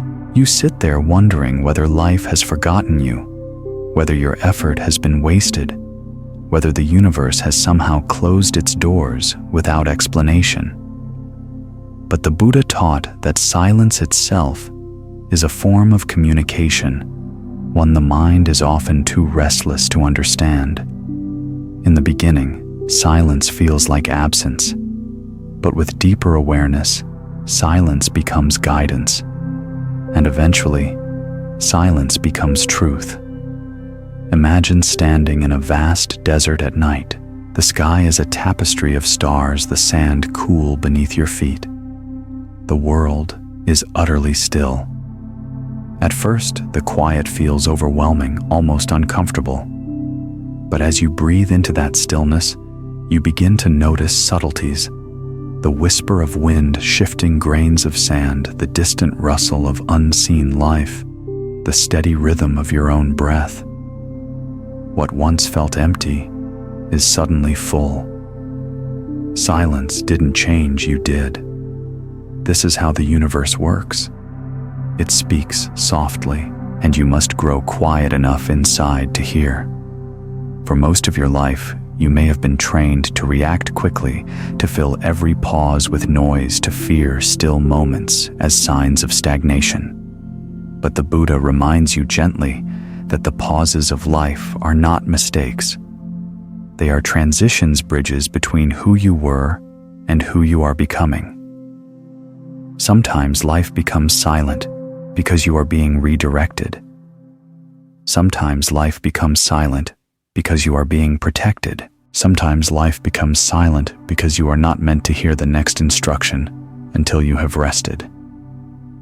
Ask yourself softly, what if the silence in my life right now is not an absence, but a doorway? Imagine now a monk sweeping the monastery courtyard at dawn. He moves slowly, rhythmically. There is no rush, no urgency, only the steady sound of the broom brushing over stone. In those moments, nothing spectacular is happening, and yet everything is happening. His mind clears, his breath smooths, his awareness sharpens. The silence becomes a teacher revealing truths that no amount of thinking could uncover. Silence is not passive. Silence is active space. It is the atmosphere in which clarity grows. Now imagine yourself walking through a bamboo forest. The tall stalks rise around you like emerald pillars. The wind moves through them, creating a low, haunting melody. Each time you stop walking, the forest sings more clearly. Each pause sharpens your senses. Every moment of stillness reveals something the noise of motion would have hidden. Your life, too, has a bamboo forest of hidden messages waiting to be heard. But when you fill the silence with worry, you drown them out. When you panic in the gap between actions, you miss the wisdom rising beneath the surface. So ask yourself, what am I afraid to hear in the silence? Often, it is not the universe you fear, it is your own truth. Perhaps the truth that you are tired of pretending. Perhaps the truth that you have outgrown something familiar. Perhaps the truth that you deserve more peace than you've allowed yourself to receive. Perhaps the truth that a chapter is ending not because you failed, but because your soul is ready for something new. The Buddha taught that truth arises naturally in stillness, the way silt settles in a glass of muddy water. At first, everything seems unclear, but left undisturbed, the water clarifies, and what was always there becomes visible. Your life is clarifying, if you let it. Now picture a small tea house nestled deep in the mountains. Inside, an elder pours tea into a cup. He does not pour quickly. He does not talk. He simply pours with full awareness until the cup is full. Then he stops. He sets the pot down, and he waits. He watches the steam rise. Then, without words, he gestures for you to drink. You lift the cup. The warmth touches your hands. The fragrance rises. The taste is pure, subtle, calming. Only then do you understand what the elder was teaching. Some things can only be understood when you slow down enough to taste them. Your life is offering you a cup of awareness, but you must stop rushing long enough to taste the moment. Ask your heart, what message has life been trying to give me that I've been too busy to receive? Perhaps it's a gentle nudge to rest. Perhaps it's an intuition urging you to let something go. Perhaps it's a whisper guiding you toward a new direction. Perhaps it's a lesson you have already heard 100 times, but have only now become ready to understand. Silence is the language of readiness. Imagine now a circle of lanterns placed around a temple garden. At first, the light seems faint, scattered. But when the night deepens, when darkness gathers, the lanterns glow brighter. Silence works exactly like this. When life feels dark or uncertain, silence becomes more luminous. It does not give you all the answers, but it gives you the space in which answers can appear. The Buddha's wisdom reminds you, when you cease trying to control the silence begins to guide you. Let yourself soften into this truth. Let the quiet be a place of refuge, not fear. Let the gaps between your efforts become sacred intervals of alignment. Let life speak to you in ways words cannot. You are not alone in the silence. You are being shaped by it, and somewhere within the quiet, a new chapter is gathering breath, not rushing, not forcing, simply forming with the same patience as dawn, waiting behind the horizon. When you are ready to hear it, it will arrive. There comes a moment in your journey when you begin to sense a truth you once resisted. Not everything is meant to be held, and not everything is meant to stay. For years, perhaps, you believed that love meant holding on, that responsibility meant carrying more than your share, that loyalty meant never stepping away. But slowly, through heartbreak, through disappointment, through quiet reflection, you begin to see that clinging is not the same as caring, and holding on is not the same as loving. The Buddha taught that non-attachment is not the absence of love, it is the purification of love. It is love without fear, without ownership, without expectation. It is the kind of love that lets others be free, and in doing so, frees you too. Imagine standing at the edge of a tranquil meadow, golden in the late afternoon light. A small bird lands near your feet, delicate alert filled with its own wild life. You admire it, you appreciate it, you feel the presence of its beauty, but you do not reach out to trap it. Why? Because you understand instinctively that its beauty comes from its freedom. If you were to hold it too tightly, you would take the very life you wish to cherish. This is how the Buddha asked us to love with open palms, not clenched fists. Yet humans often struggle with this simplicity. We cling to people because we fear loss. We cling to identities because we fear uncertainty. We cling to memories because we fear change. And all the while our hearts tighten, our breath shortens, and our peace dissolves. Ask yourself softly, what am I holding on to that no longer holds me? Perhaps it is a relationship whose energy has shifted. Perhaps it is a dream that no longer fits the person you are becoming. Perhaps it is a version of yourself that feels too small now.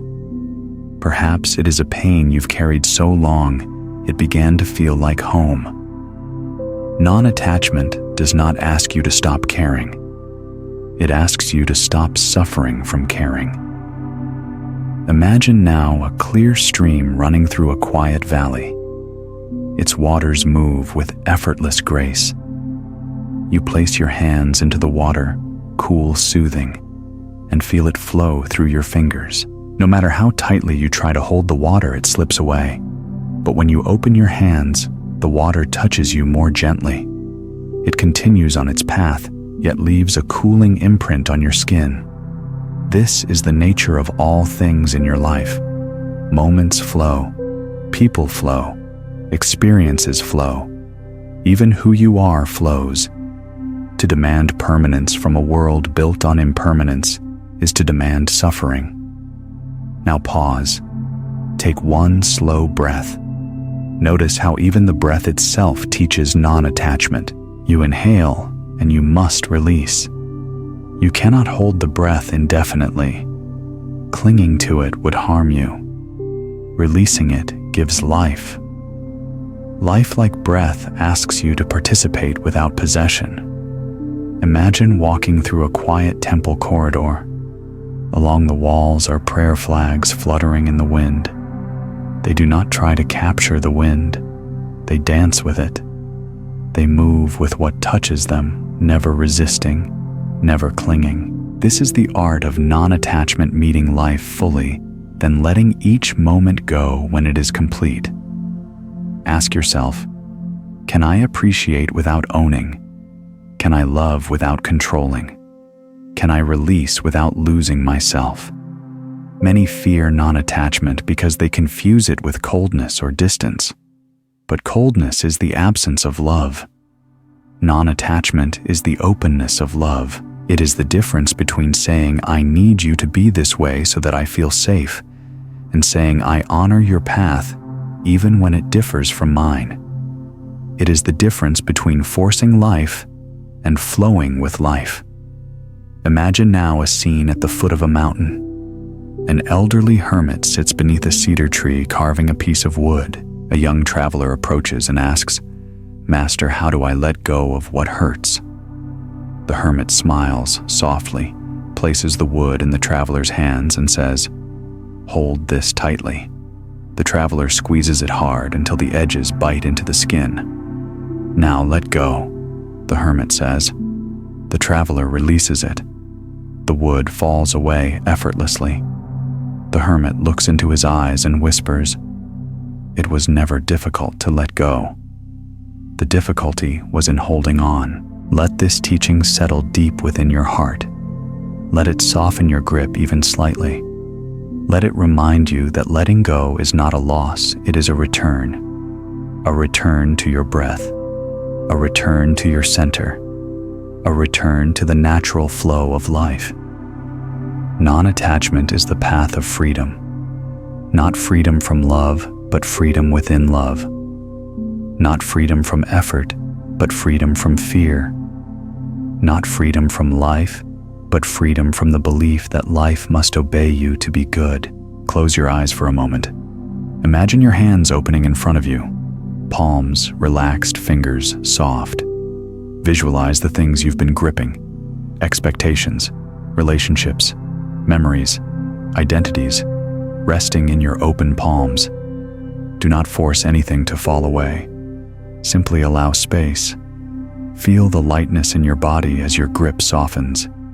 Feel how your breath deepens. Feel how your heart expands. The Buddha taught that when the heart releases its grasp, it becomes wide enough to hold the whole world. So let this be your invitation to loosen, to breathe, to let life move. Because everything meant for you does not require gripping. It finds you through openness, not fear. You can care without clinging. You can love without losing yourself. You can walk with life without trying to cage it. Let each moment come. Let each moment go. In this gentle rhythm, you will discover the freedom that has always been waiting within you. There is a subtle transformation that begins the moment you stop trying to force life to follow your script. At first, it feels unsettling, almost as if you are losing control. But gradually, something softer begins to emerge, a quiet understanding that not every step must be pushed, and not every outcome must be engineered. This shift, the Buddha taught, is the awakening of right effort, the art of acting without attachment, moving without obsession, doing without the heavy burden of expectation. For much of your life, you may have measured your worth by productivity, by outcomes, by how much you could achieve, manage, or perfect.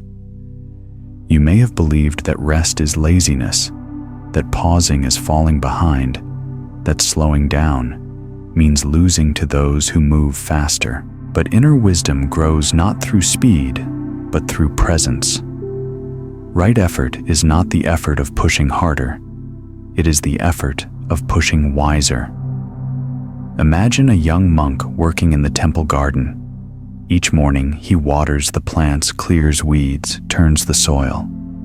But one day, eager to make the flowers bloom sooner, he waters them. Excessively, pulls their leaves to help them grow, and rearranges the soil in a frenzy. The next day, the elder monk sees the withering plants and smiles gently. Real effort nourishes. Forced effort destroys. You may recognize this lesson in your own life. How many things have you unintentionally suffocated with your urgency? How many opportunities have slipped away because anxiety replaced clarity? How many relationships have changed under the weight of expectations? The Buddha invites you to notice the difference between skillful effort and desperate effort. Skillful effort comes from alignment. Desperate effort comes from fear. Ask yourself softly, where in my life am I working from fear instead of presence? Is it in your work where perfection has replaced passion? Is it in your relationships where fear of loss has replaced sincerity? Is it in your goals where comparison has replaced inspiration? Or within your own heart where self-criticism has replaced compassion? Pause for a moment. Place one hand on your chest. Feel your breath. Notice how your heart responds to this question, not with thought, but with sensation. The body knows long before the mind understands. Now imagine you are standing in an open field under a clear, boundless sky. In your hands is a bow, and in front of you is a distant target. Right effort is not pulling the bow with all your strength.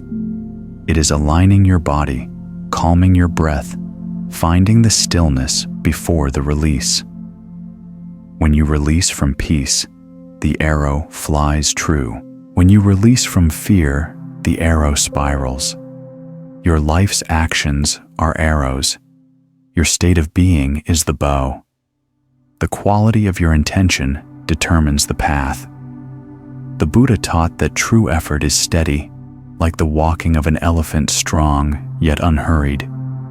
Imagine an elephant moving through the forest. It does not rush. It does not panic. It trusts each step. It moves with purpose and dignity. This is the energy of right effort, the energy of one who knows that what is meant will unfold through sincerity, not strain. Consider now a different image, a sculptor carving a statue.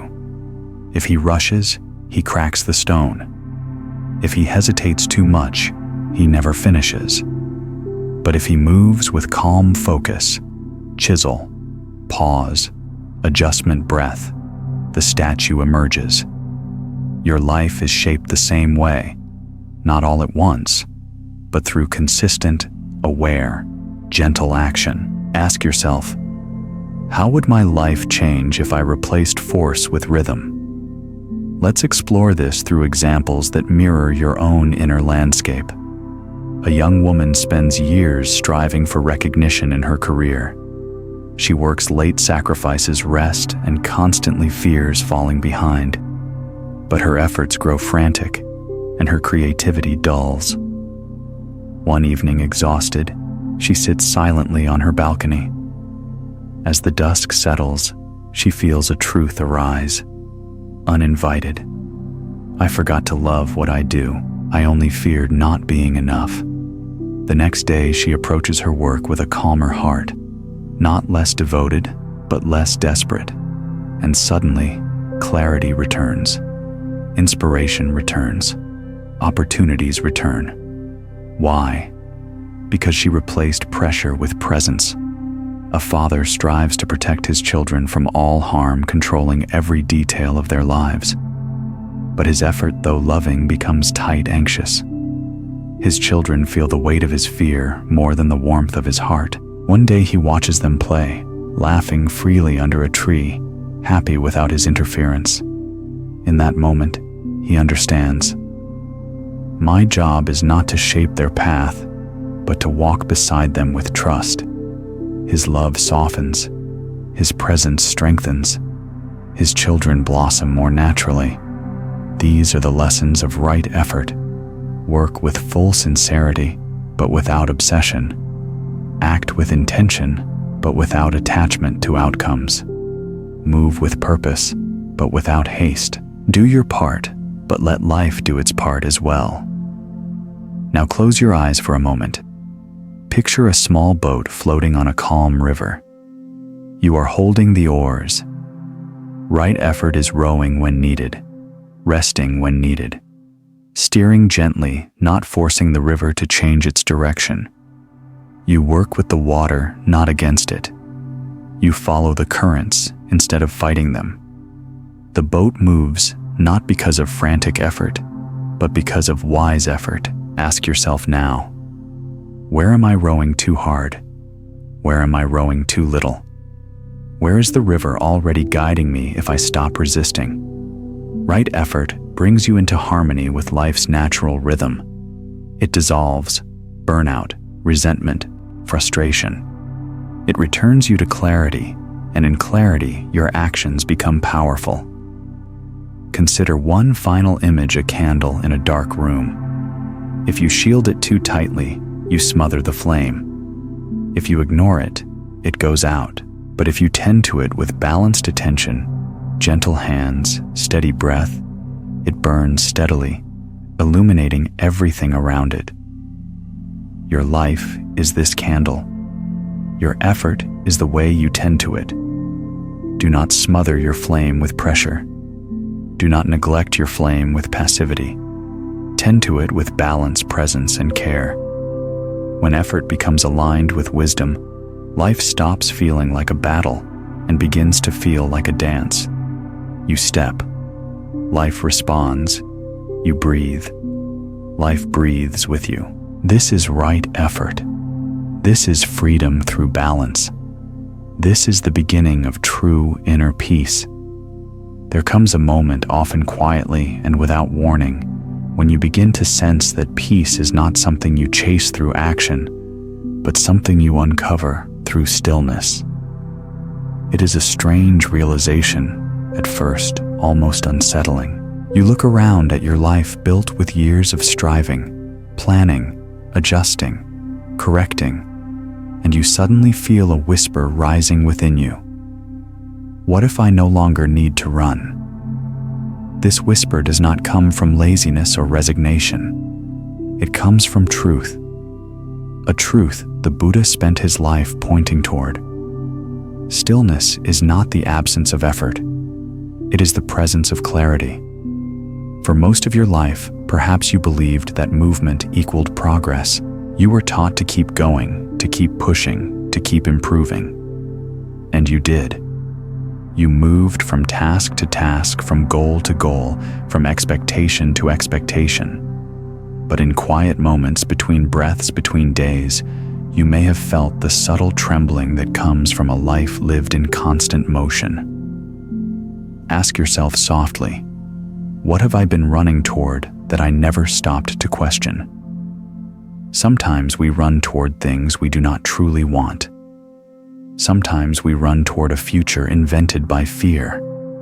Sometimes we run because slowing down means meeting truths we've avoided. Stillness in the Buddha's teaching is not a passive state. It is a profound inner strength, a centeredness that allows you to see the world without distortion.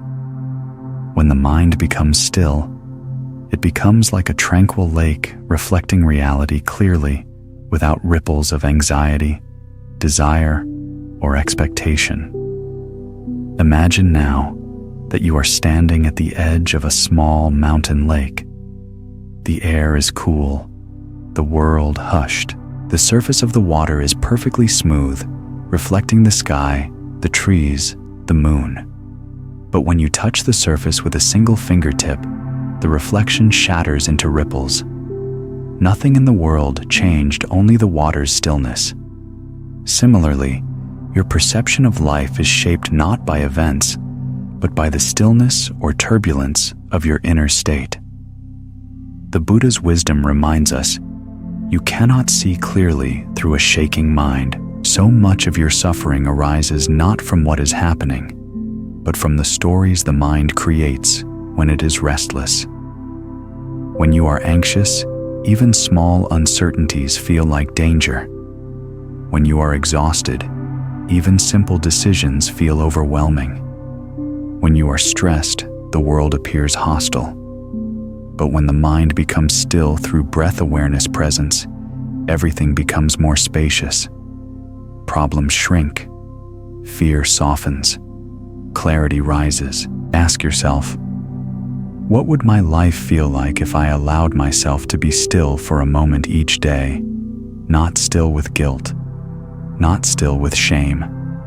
Not still while secretly rushing ahead in your mind, but genuinely still present, grounded breathing. Imagine yourself entering a meditation hall at dawn. The floor is cool, the air still. You sit on a small cushion. At first, your thoughts race, your body fidgets. Your breath feels uneven, but slowly, breath by breath, the internal noise begins to settle. You are not trying to stop thinking. You are not trying to achieve peace. You are simply allowing what is within you to rest. And as you sit there, you notice something miraculous. Stillness is not something you create. Stillness is something you uncover. It was always there beneath the noise. Now consider the image of a snow globe. When shaken, the snow swirls frantically, obscuring everything inside. But when the globe is set down, the snow slowly settles, and what seemed chaotic becomes clear. The Buddha often compared the mind to such a snow globe. Clarity is not achieved through effort. Clarity is revealed through stillness. Ask yourself gently, do I create unnecessary storms in my mind because I fear being still? Stillness is not inactivity. It is a powerful form of inner alignment. A musician does not create music through constant motion alone. She pauses, breathes, listens. A painter does not paint every moment. He steps back to observe. A wise person does not respond immediately. They allow stillness to inform their actions. Imagine a master calligrapher preparing to write a single stroke of ink on white paper. He does not rush. He does not worry whether the stroke will be perfect. He simply breathes, waits for the moment the mind and hand become one, and then moves. The beauty of the stroke comes not from speed, but from presence. Your life too is composed stroke by stroke, and the most powerful strokes come from stillness. Now imagine yourself sitting beside a quiet stream. The water moves slowly, gently touching stones and drifting leaves. You notice that the stream does not push. It does not rush. It does not strain. Yet it continues forward effortlessly, finding its way around obstacles. This is the nature of stillness, not rigid, not frozen, but fluid. Stillness does not mean stopping your life. It means moving through life with unbroken awareness. Ask your heart, where in my life am I rushing because I fear that waiting means losing? Often rushing creates delay. Often pushing creates resistance. Often urgency closes doors that presence would have opened. Stillness teaches you to trust timing, to trust your intuition, to trust that not every moment requires action. Some moments require listening. Some require observing. Some require simply breathing. Now imagine a candle in a dark room. When you move quickly, the flame flickers, bends, weakens. But when you sit still, the flame grows steady and bright. Your inner light, your clarity, your insight, your intuition flickers when you rush. It strengthens when you become still. Ask yourself now, what wisdom is waiting beneath the noise of my mind? What truth might rise if I gave myself permission to pause? Perhaps the truth that you are tired. Perhaps the truth that you are enough. Perhaps the truth that you are being guided. Perhaps the truth that your next step will reveal itself only when you stop forcing it. Stillness is not empty. Stillness is where life speaks. The Buddha taught that enlightenment is not a destination of achievement, but a state of deep inner stillness, where the mind sees reality without distortion. And even if enlightenment feels distant, the first step is simple. Sit with yourself. Allow the noise to settle. Let the truth arise. Close your eyes now. Place your hands softly on your lap. Breathe in. Breathe out. Feel the quiet space between breaths that is the doorway. Step into it gently. You do not need to force peace. You only need to stop disturbing it. In the stillness, you will begin to hear what you have long forgotten. You are guided. You are supported. You are unfolding in perfect time. There comes a season in every seeker's journey when time itself begins to feel heavy, not because life has become more difficult, but because your inner clock and the universe's clock are no longer ticking in harmony. You want things now. You want clarity now. You want resolution now. You want the next chapter to begin now. But life moves with a precision that refuses to be rushed. The Buddha taught that all things ripen when conditions are complete, never sooner, never later. And yet as humans, we often demand fruit from flowers, still in bloom, answers from questions still forming, outcomes from seeds that are still taking root beneath the soil. Ask yourself softly, where am I asking life to move faster than it needs to? Perhaps it's your healing. Perhaps it's a relationship. Perhaps it's your purpose. Perhaps it's a dream you've held close for years. Whatever it is, feel the tension in that impatience, the subtle tightening in your chest, the restless flutter in your mind, the quiet ache in your spirit. Impatience is not merely a lack of patience. It is the belief that your timeline is wiser than life's. But the Buddha gently reminds you, when the moment is ready, it arrives. When it is not, no force can summon it. Imagine now a vast field in early spring. Beneath the soil, countless seeds are doing their silent work. You cannot see them. You cannot touch them. You cannot measure their progress. Yet every day, something is happening. Root forming, root cell dividing cell life, preparing itself in complete darkness. If you dig up the soil each morning to check the seeds, you won't help them grow faster. You will only disturb what is quietly unfolding. This is how your own life's timing works. So much of your becoming happens out of sight. So much of your unfolding takes place beneath the surface of your awareness. The silence is not stagnation. The stillness is not failure. The waiting is not wasted. The darkness is not empty. It is preparation. Imagine a potter's kiln, dark, sealed, intensely hot. A clay pot placed inside experiences conditions that seem harsh, even destructive. If the pot were conscious, it might believe it is being harmed, but without that heat, without that pressure, it would crumble the moment it touched water. Your waiting seasons are your kiln. They harden you in ways you do not yet understand. Ask yourself, what if the delay I fear is actually strengthening me? There is a story the wind knows well. A leaf falls, not because the tree lets go, but because the season has changed.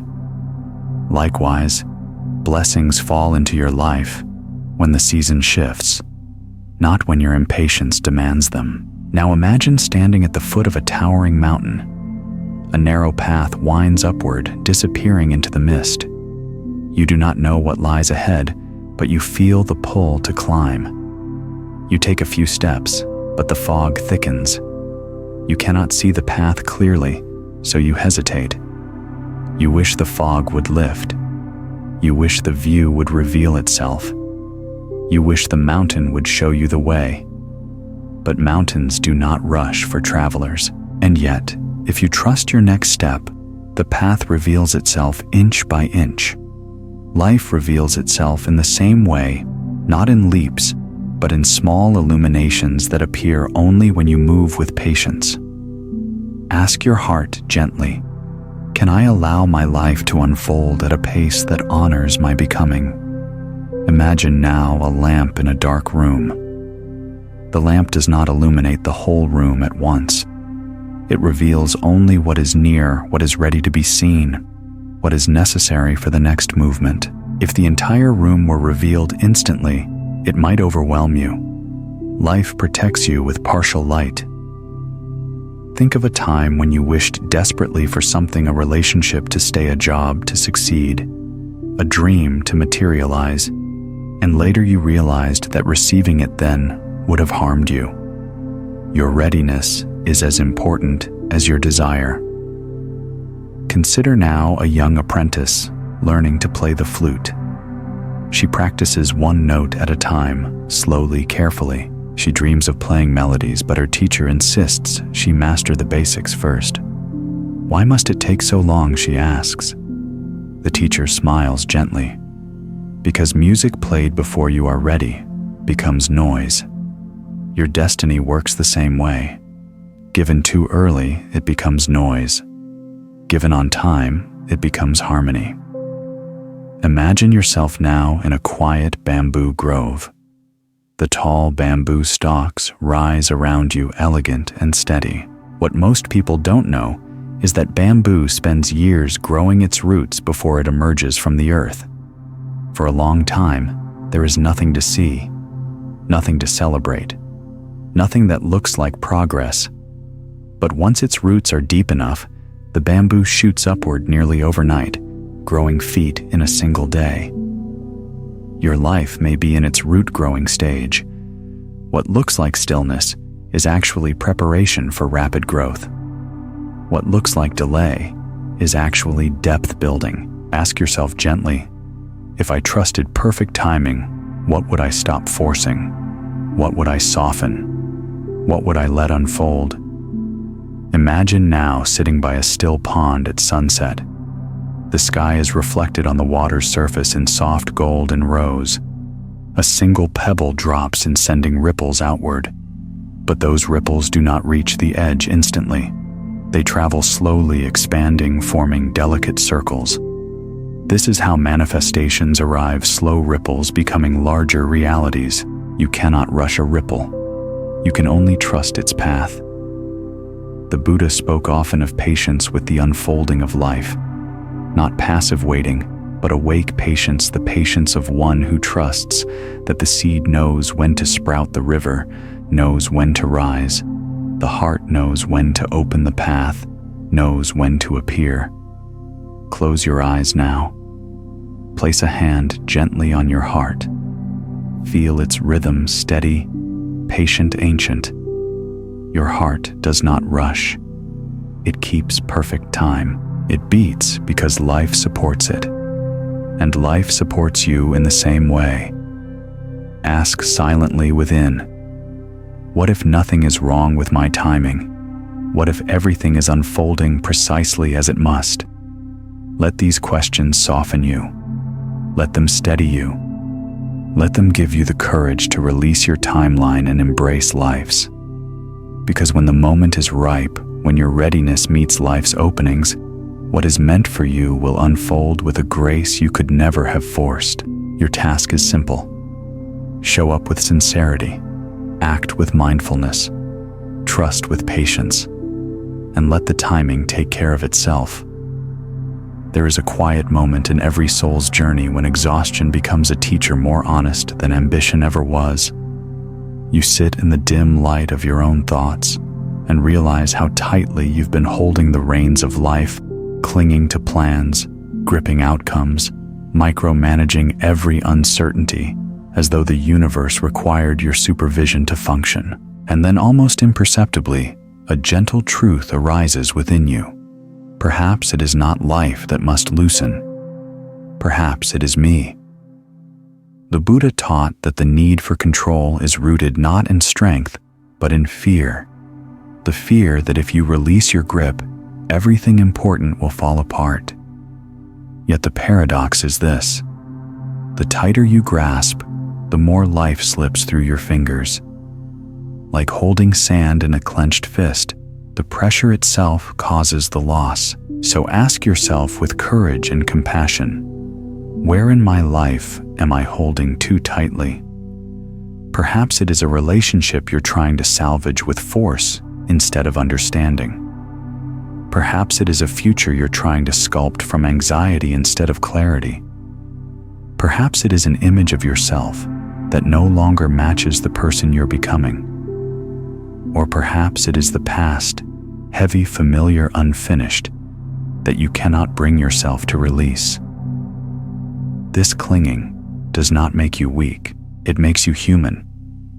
But the Buddha reminds you that suffering arises not from life itself, but from resisting life as it is. Imagine now you are standing by a river at dawn. The air is cool, the sky painted in faint hues of lavender. A small wooden boat floats in front of you, tied to a post by a rope. You hold the rope in your hand, tight, tense, determined not to let the boat drift away. But your grip hurts. Your arm aches, and the river pulls with a strength you cannot match. In that moment, you have two choices: hold on from fear, or release from wisdom. When at last you loosen your fingers, the boat drifts not away but forward, following the river's natural course. You realize that it was never leaving you. It was simply trying to move. Life is like that boat. It carries you effortlessly when you stop resisting its current. Now imagine sitting beneath an ancient fig tree in the temple courtyard.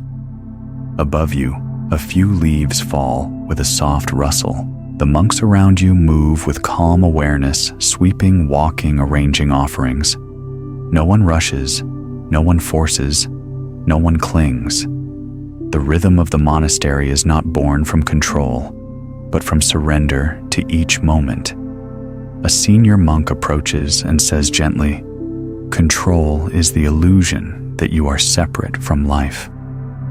Surrender is the realization that life moves through you, not against you."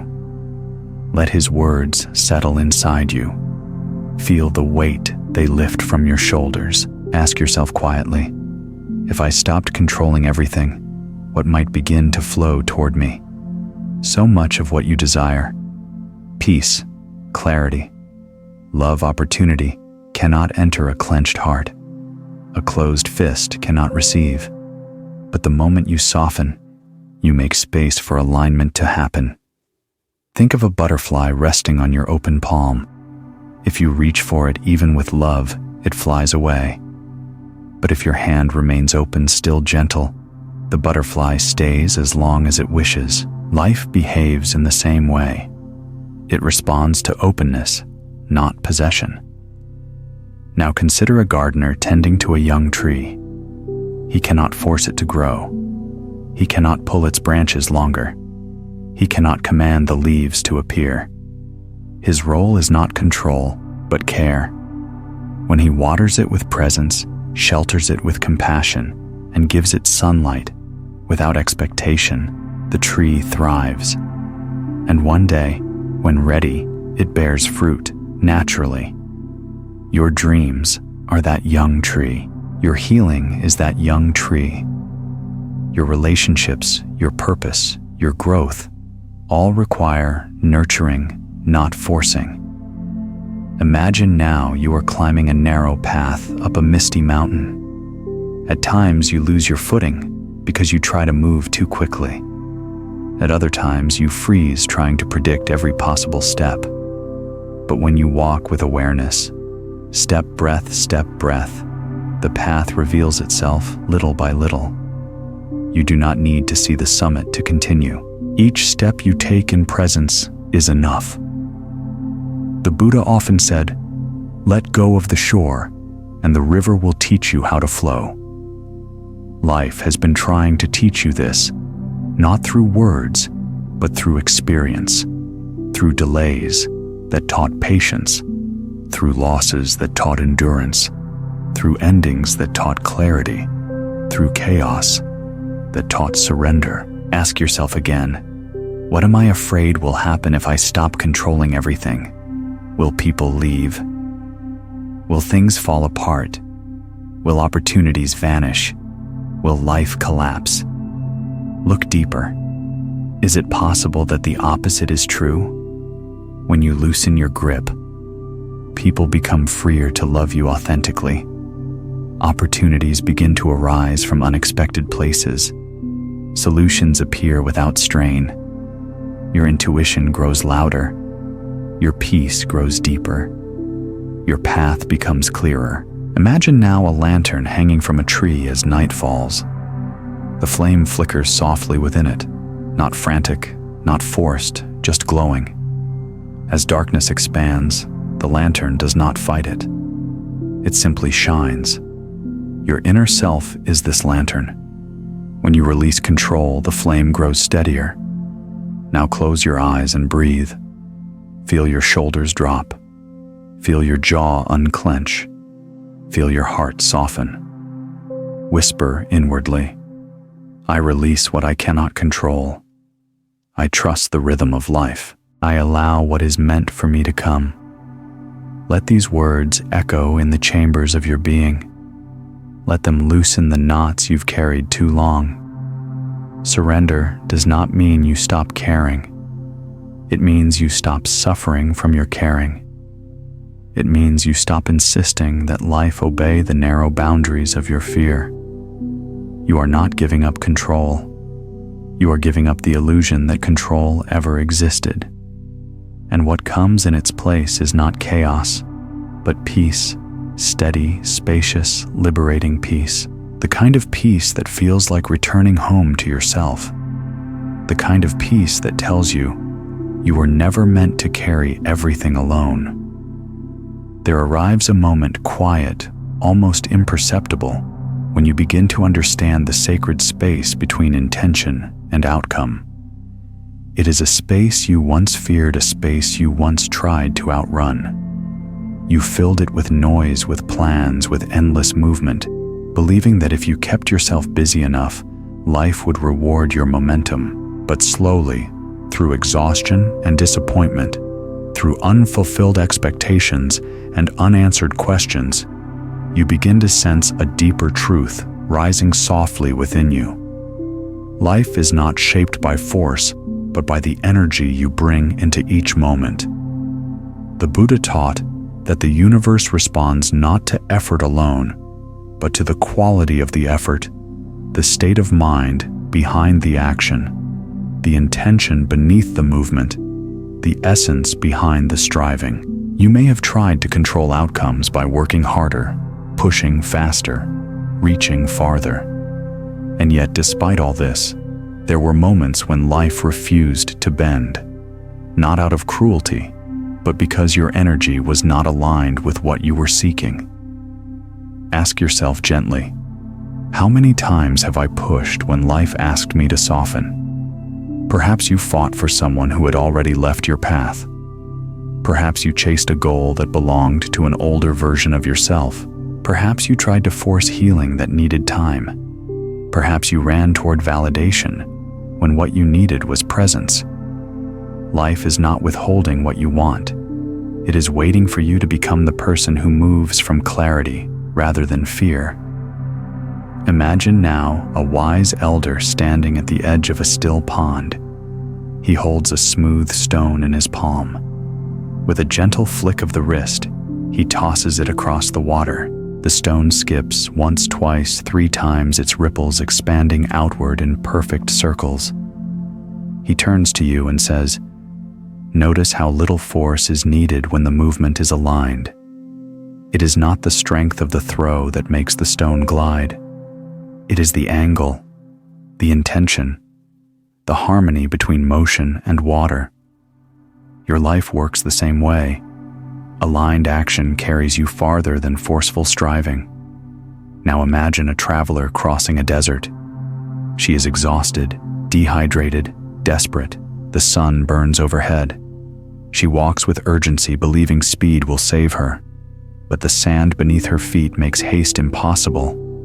Her steps become frantic, her breath shallow. That urgency, rather than helping, drains her energy faster. Finally, she collapses beneath a lone acacia tree. She sits in the shade, breathing deeply, releasing the panic from her body. In that stillness, she notices something she had missed: small tufts of green on the horizon, the sign of an oasis. It had always been there, but her frantic pace blinded her to it. So often what you seek is already near, but urgency blocks your vision. Ask yourself, what clarity might appear if I calmed the energy within me? Imagine now that you are holding a small clay pot. If you grip it too tightly, it cracks. If you hold it loosely, it slips. But if your hands are relaxed, neither tense nor careless, you carry it effortlessly. The Buddha called this balance-right energy the middle path between effort and ease. You cannot manifest peace while vibrating with fear. You cannot find clarity while drowning in noise. You cannot receive blessings while your hands are full of tension. Let us explore this further. Think of a musician tuning a flute. If her breath is shaky, the sound is sharp. If her mind is scattered, the notes waver. But when she centers herself, deep breath, soft presence, steady focus, the music becomes pure. The sound is not beautiful because of the flute. It is beautiful because of the energy behind the breath. Your life's music emerges from your energy, not your striving.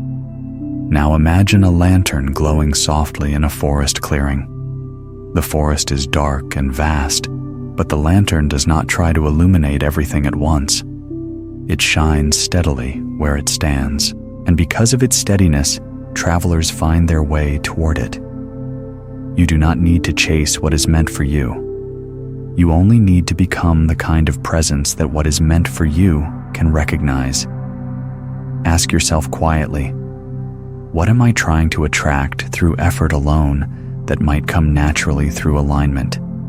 Perhaps peace, perhaps love, perhaps opportunity, perhaps a sense of purpose, perhaps clarity about your next step.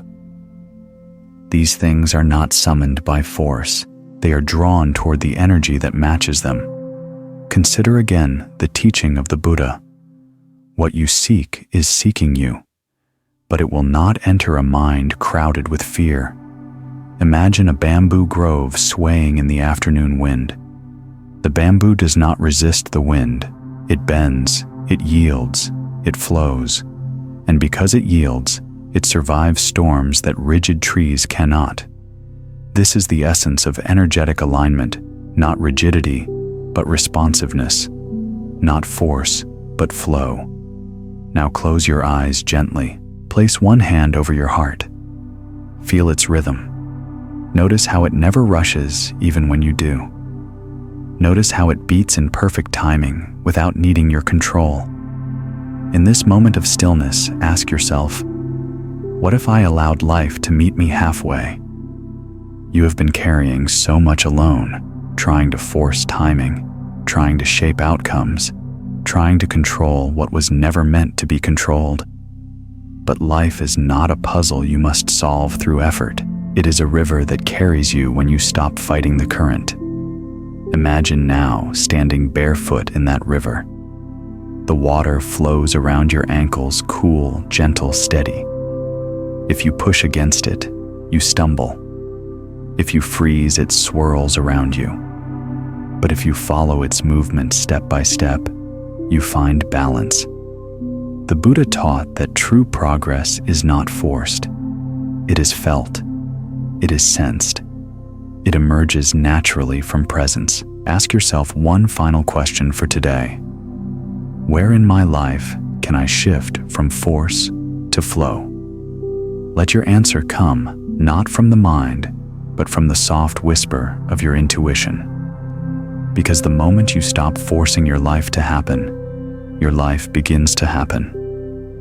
Not through pressure, but through alignment. not through urgency, but through presence, not through fear, but through trust. You do not need to chase what is already on its way. You only need to become the calmness that welcomes it. There comes a moment when you begin to understand the strange alchemy of life, that the more desperately you chase something, the further it drifts from reach.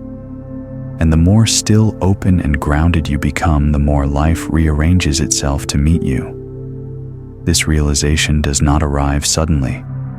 It arrives gradually, like dawn seeping through the edges of night, soft and undeniable. The Buddha taught that life flows toward a mind at peace, not a mind in turmoil.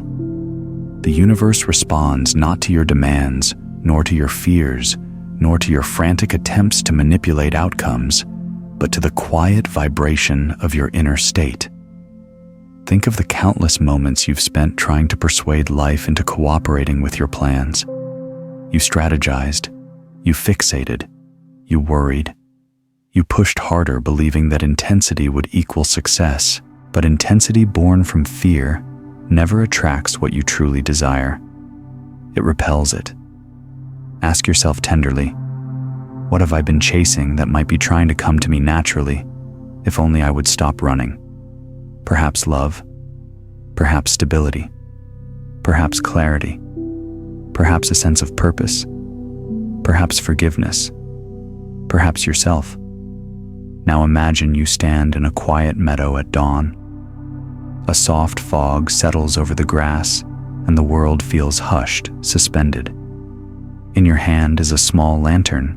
When you walk quickly, its flame flickers wildly. When you rush, the light dimmers. But when you slow down just enough for your breath to catch up to your steps, the flame steadies. It grows brighter, illuminating more of the path ahead. Your inner state works the same way. When you rush, your light shakes. When you soften, your clarity expands. The Buddha said, "Peace is not something you pursue. It is something you allow." Now consider the many times you tried to force peace by changing your circumstances, controlling others, rearranging your entire world, only to find yourself back in turmoil. Peace cannot be manufactured from the outside. Peace arises from alignment on the inside.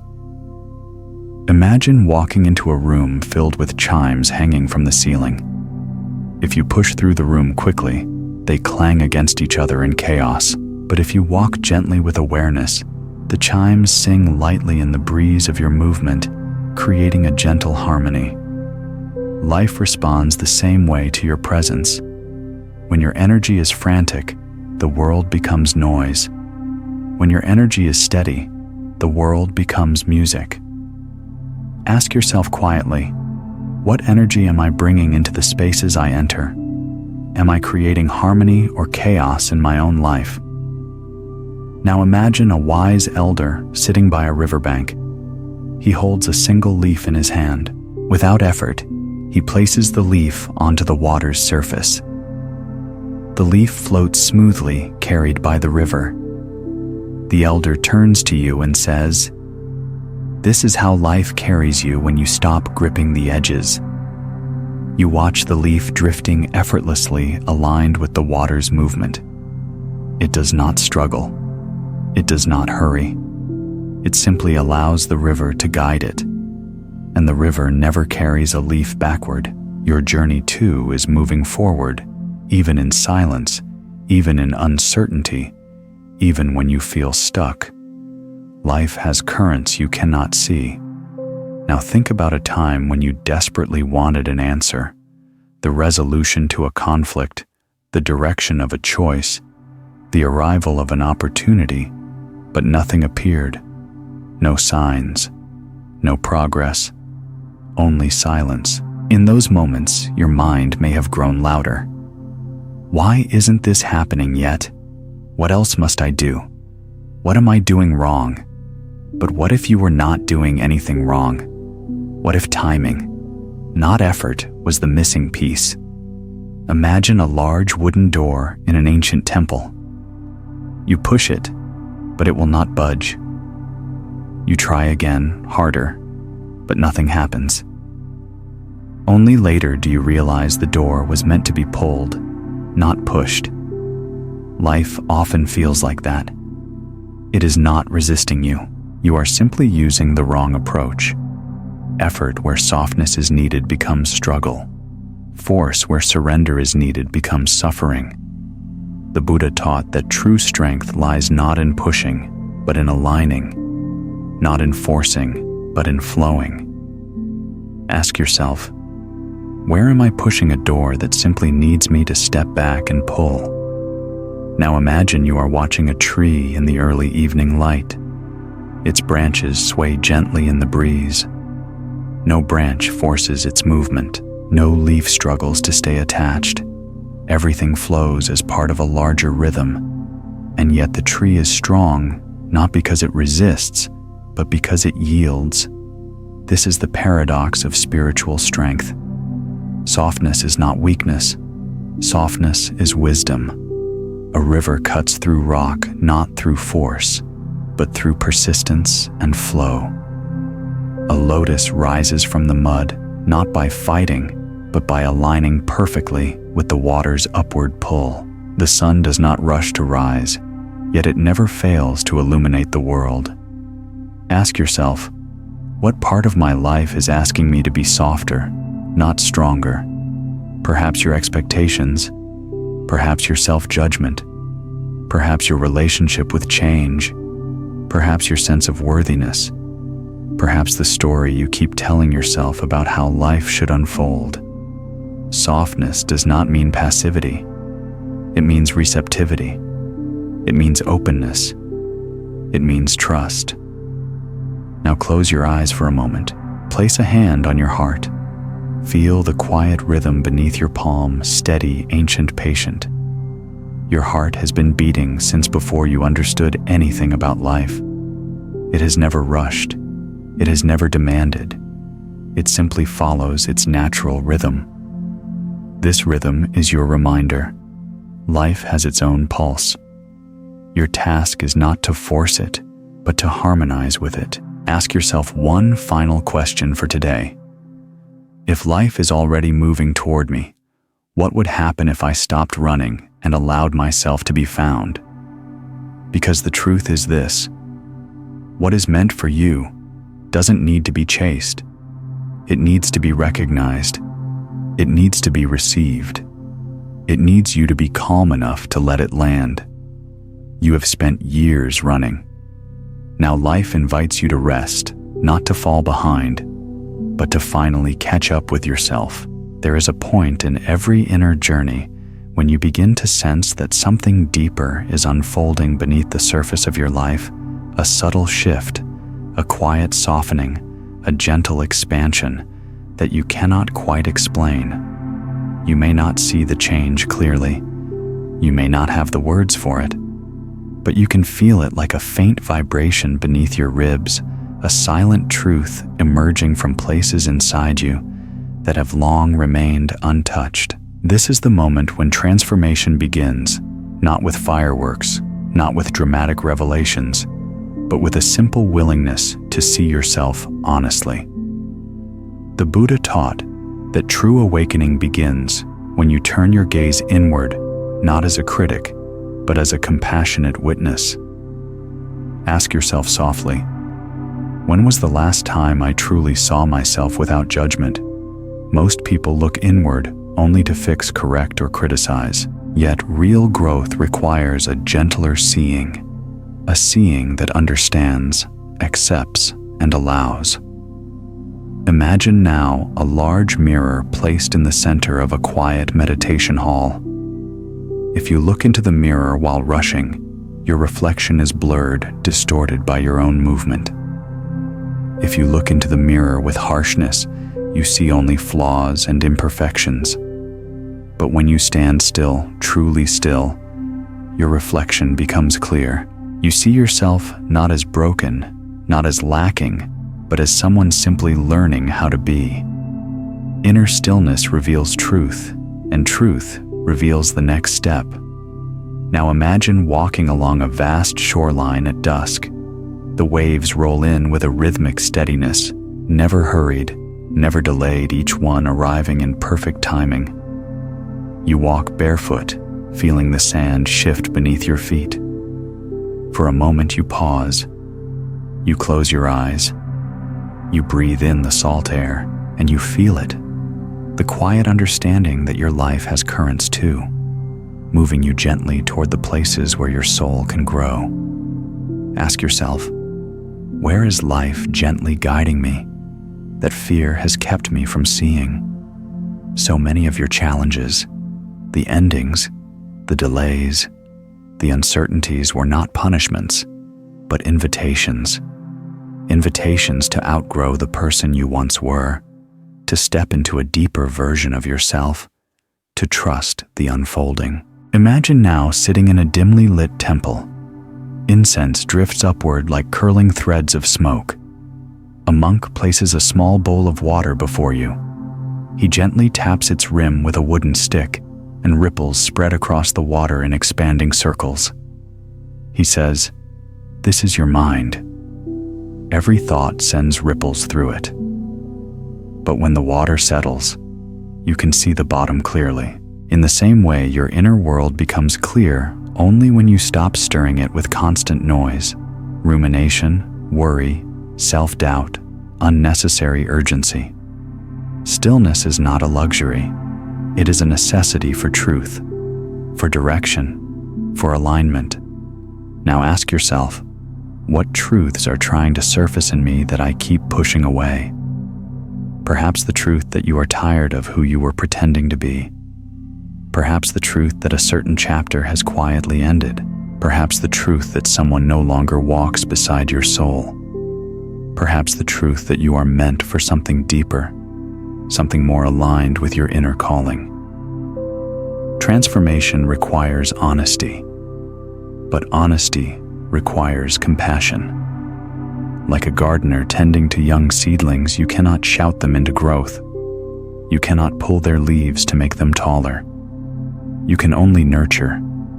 You can only soften. You can only allow. Imagine yourself now in a bamboo forest. Tall, slender stalks rise around you, whispering softly as the wind moves through them. The forest is alive yet profoundly still. Look closely, the bamboo bends but does not break. It yields but does not collapse. It adapts but remains rooted. This is how the Buddha asked us to be flexible in form, steady in essence. Ask yourself gently, where in my life am I holding too rigidly? What would happen if I allowed myself to bend instead of fight? Now imagine a small bird perched on the branch of a quiet tree. It does not question whether the branch will break. It trusts its wings. This is the heart of spiritual confidence, not the certainty that life will always go as planned, but the inner knowing that no matter what happens, you can meet it with presence, with courage, with awareness. The Buddha taught that the greatest power is not control, but understanding, not force, but wisdom. Wisdom arises in the moments you dare to sit with yourself, not hiding, not rushing, not numbing, just being. Imagine lighting a small candle in a dark room. At first, the flame reveals little, only shadows, only hints. But as your eyes adjust, you begin to see more. The edges of the room, the contours of the walls, the space that was always there, but hidden. Your awareness works the same way. When you turn inward with gentleness, what was once confusing becomes clear. What was once frightening becomes understandable. What was once overwhelming becomes changeable. Ask yourself, what part of me is finally ready to be seen? Perhaps the part that has longed for rest. Perhaps the part that wants to forgive. Perhaps the part that wants to release the burden of control. Perhaps the part that is ready to step into the next season of your life. Now imagine placing your hands together in front of your heart feeling the warmth between your palms. With a slow breath, whisper inwardly, "I am ready to meet myself with kindness." Let those words settle. Let them soften the walls inside you. Let them loosen the old stories that kept you small. You do not need to become someone new. You only need to return to who you truly are, beneath fear, beneath striving, beneath expectations. Transformation is not an event. It is a remembering of your own strength, a remembering of your inner wisdom, a remembering of your place within the flow of life. Your journey is not about becoming more. It is about becoming real. You are awakening, quietly, gently, authentically. There is a moment in every seeker's journey when you begin to sense that life is speaking to you in ways you once overlooked, not through grand signs or dramatic revelations, but through the subtle patterns woven quietly into your days. What once felt like coincidence now feels like guidance. What once felt random now feels intentional. What once felt silent begins to sound like a whisper in the heart. This is the awakening of awareness, the gentle opening of your inner eye. The Buddha taught that when the mind becomes still, life becomes eloquent. Every experience becomes a teaching. Every encounter becomes an opportunity. Every emotion becomes a doorway. Ask yourself softly, what is life trying to teach me right now in this very season? Perhaps patience, perhaps trust, perhaps letting go, perhaps courage, perhaps compassion toward yourself, perhaps the wisdom to walk away, perhaps the strength to stay. Awareness does not arrive all at once. It arrives like morning light, slow, steady, revealing only what you're ready to see. Imagine yourself walking along a forest path as dawn breaks. The trees are tall, the air cool, the earth still damp with early mist. At first, you can see only a few steps ahead. But as you continue walking, the path slowly brightens. Your vision expands. The forest reveals what was hidden. Awareness works the same way. When you take one conscious step, life reveals the next. Ask yourself, what is the next small, honest step I am being asked to take? Not the next big leap, not the next grand transformation, just the next small step. Imagine now a cup of clear water placed before you. If you stir it constantly, sediment rises, clouding the water. If you leave it be untouched, undisturbed, the sediment settles and clarity returns on its own. Your mind too becomes clear when you stop stirring it with worry, fear, and noise. Clarity is not something you chase, it is something you allow to surface. But to allow clarity, you must be willing to see your own truth. Truth about what you feel. Truth about what you fear. Truth about what you desire. Truth about what you can no longer pretend. Awareness begins with honesty, but honesty requires gentleness. Imagine now a monk sweeping fallen leaves from the temple courtyard. He does not sweep frantically. He does not rush. With each movement, he is simply present mind on the broom feet, on the earth, breath steady and quiet. In that simple act, he discovers the art of awareness, to be fully where you are, with full attention, without judgment. Ask yourself, how often am I truly present in my own life? When eating, do you truly taste? When listening, do you truly hear? When resting, do you truly rest? When hurting, do you truly feel? Awareness invites you to inhabit each moment fully, not half present, not distracted, not split between past and future. Now imagine you are sitting by a slow-moving river. The water glides past, effortless and clear. Leaves float by, carried gently on the current. You notice one leaf drifting toward you. You extend your hand wanting to touch it. But the more you reach, the more the leaf slips away with the water. Now imagine sitting still instead. You simply watch. You simply breathe. The leaf drifts closer, not because you chased it, but because you remained open. This is the essence of awareness, letting life come to you without chasing, letting insight arise without forcing, letting truth reveal itself without demand. Ask yourself, what insight is slowly drifting toward me that I keep trying to rush? Perhaps an answer you are not ready to receive. Perhaps a healing that needs gentleness, not urgency.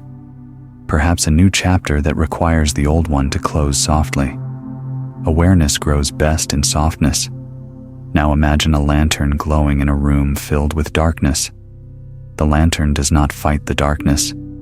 It does not attempt to eliminate it. It simply shines steadily, quietly, naturally, and the darkness softens around it. This lantern is your awareness. Not loud, not forceful, just present enough to illuminate what's already here. Awareness is not about fixing. It's about seeing clearly, seeing honestly, seeing without needing the moment to be different from what it is. Consider now the energy you bring to your daily life. When you rush, life appears chaotic. When you resist, life feels heavy. When you cling, life becomes narrow. But when you observe without grasping, without pushing, without judging, life begins to open like a flower, gently unfolding to the morning sun. Ask yourself gently, what opens in me when I stop forcing and start observing? Perhaps compassion, perhaps maturity, perhaps acceptance, perhaps insight, perhaps space to breathe. Imagine a young apprentice sitting before his teacher. The apprentice asks, "Master, how do I stop making mistakes?" The master smiles and replies, "By making them consciously." Awareness transforms everything it touches. It turns mistakes into lessons. It turns confusion into clarity. It turns fear into understanding. It turns suffering into awakening. Awareness is the birthplace of wisdom. Now close your eyes for a moment. Feel your breath rise and fall. Notice the subtle movements in your chest, the warmth in your hands, the weight of your body on the ground. This simple noticing is awareness. This simple presence is enough. The Buddha said, "With awareness, liberation begins, not through perfection, not through control, not through forcing life into compliance, but through awareness, soft, steady, compassionate awareness." This is the path you are walking now, a path illuminated not by pressure, but by presence, not by certainty, but by clarity, not by force, but by truth. You are awakening not in great leaps, but in small, luminous moments. There comes a chapter in every soul's journey when you begin to realize that the deepest transformations do not come from adding more to your life, more goals, more noise, more effort, more striving, but from releasing what no longer serves your becoming. This understanding does not arrive suddenly. It emerges like a quiet truth unfolding within your chest, a gentle awareness that whispers, "Maybe the weight I carry was never mine to hold." The Buddha taught that suffering arises not from the experiences themselves, but from the attachments woven around them. Attachments to stories, to wounds, to identities, to expectations, to outcomes, to the way we insist life should have been. Ask yourself softly, what am I carrying that keeps me from walking lightly? Perhaps it is an old hurt you revisit again and again. Perhaps it is a belief that you must always be strong. Perhaps it is the burden of pleasing others. Perhaps it is the guilt of who you used to be. Perhaps it is the exhaustion of trying to be perfect in a world that never asked you to be. Imagine now that you stand at the base of a long stone staircase leading to a quiet temple above. Across your shoulders rests a heavy pack filled with stones, each stone carved with a word: fear, regret, shame, control, expectation. Old memories that ache, old promises you no longer owe, old identities that no longer fit. You begin climbing, slowly, painfully, each step heavier than the last. Halfway up, a monk appears beside you, gentle, calm, ageless. He does not take the pack from your shoulders. He simply asks, "Why do you climb with what you were never meant to keep?" You pause. You feel the weight. You look at the pack as though seeing it for the first time. And then, without force, you remove one stone, then another, and another. Every release lightens your step. Every letting go expands your breath. This is the nature of inner freedom. You do not rise by carrying more. You rise by carrying less. Ask yourself, what stone can I set down today? Even just one, not all. Not everything, just one. Now imagine you sit beside a river with your pack beside you. The water flows effortlessly soft, clear, unburdened by what it has passed through. It does not hold the rocks, the leaves, the debris that once touched it. It carries only itself. Place one stone from your pack into the river. Watch how quickly the water accepts it. No resistance, no judgment, no memory of its weight. The river teaches you. Release is natural. Holding on is the learned habit. The Buddha often likened human suffering to a person struck by an arrow who refuses to remove it because they are too busy asking, "Why was I shot? Who shot me? What kind of bow did they use?" Meanwhile, the arrow remains lodged, causing deeper pain. So ask yourself, what arrows am I analyzing instead of removing? Perhaps a conversation that hurt you long ago. Perhaps a disappointment you replay endlessly. Perhaps a mistake you punish yourself for. Perhaps a person you keep trying to understand even after their chapter has closed. Perhaps a door that closed, but you still stand waiting before it. Letting go does not mean forgetting. It means releasing the wound from your grip. It means allowing life to flow again. It means creating space for something new to arrive. Imagine now a small clay pot filled to the brim with old water, stagnant, cloudy. If you try to pour fresh water in it, spills over, unable to receive. But if you gently empty the pot, even little by little, there is space for clarity. Your heart is this pot. What you release determines what you can receive. Ask yourself, what blessings might be waiting for me, blocked only by what I refuse to release? Perhaps new love, perhaps inner peace, perhaps clarity, perhaps a renewed sense of purpose, perhaps a deeper version of yourself awaiting emergence. Imagine now sitting on a quiet hilltop at sunset. The sky glows in shades of rose and gold. The world below softens into silhouette. In the distance, a flock of birds rises into the sky, flying freely, gracefully, without hesitation. They do not question the air beneath them. They trust their wings. Letting go is trusting your wings. But many fear releasing the past because they believe they will lose themselves.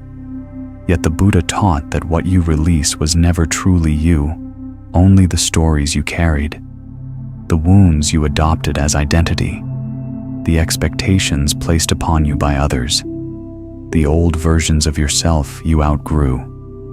Imagine an old brittle leaf clinging to a branch. The tree does not mourn its falling. The leaf does not resist its descent. Both understand that release is the beginning of renewal. Your life is the same. You must let the old fall away so the new can grow. Now close your eyes. Place a hand over your heart.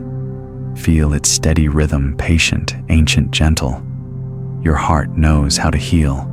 It knows how to let go. It knows how to begin again.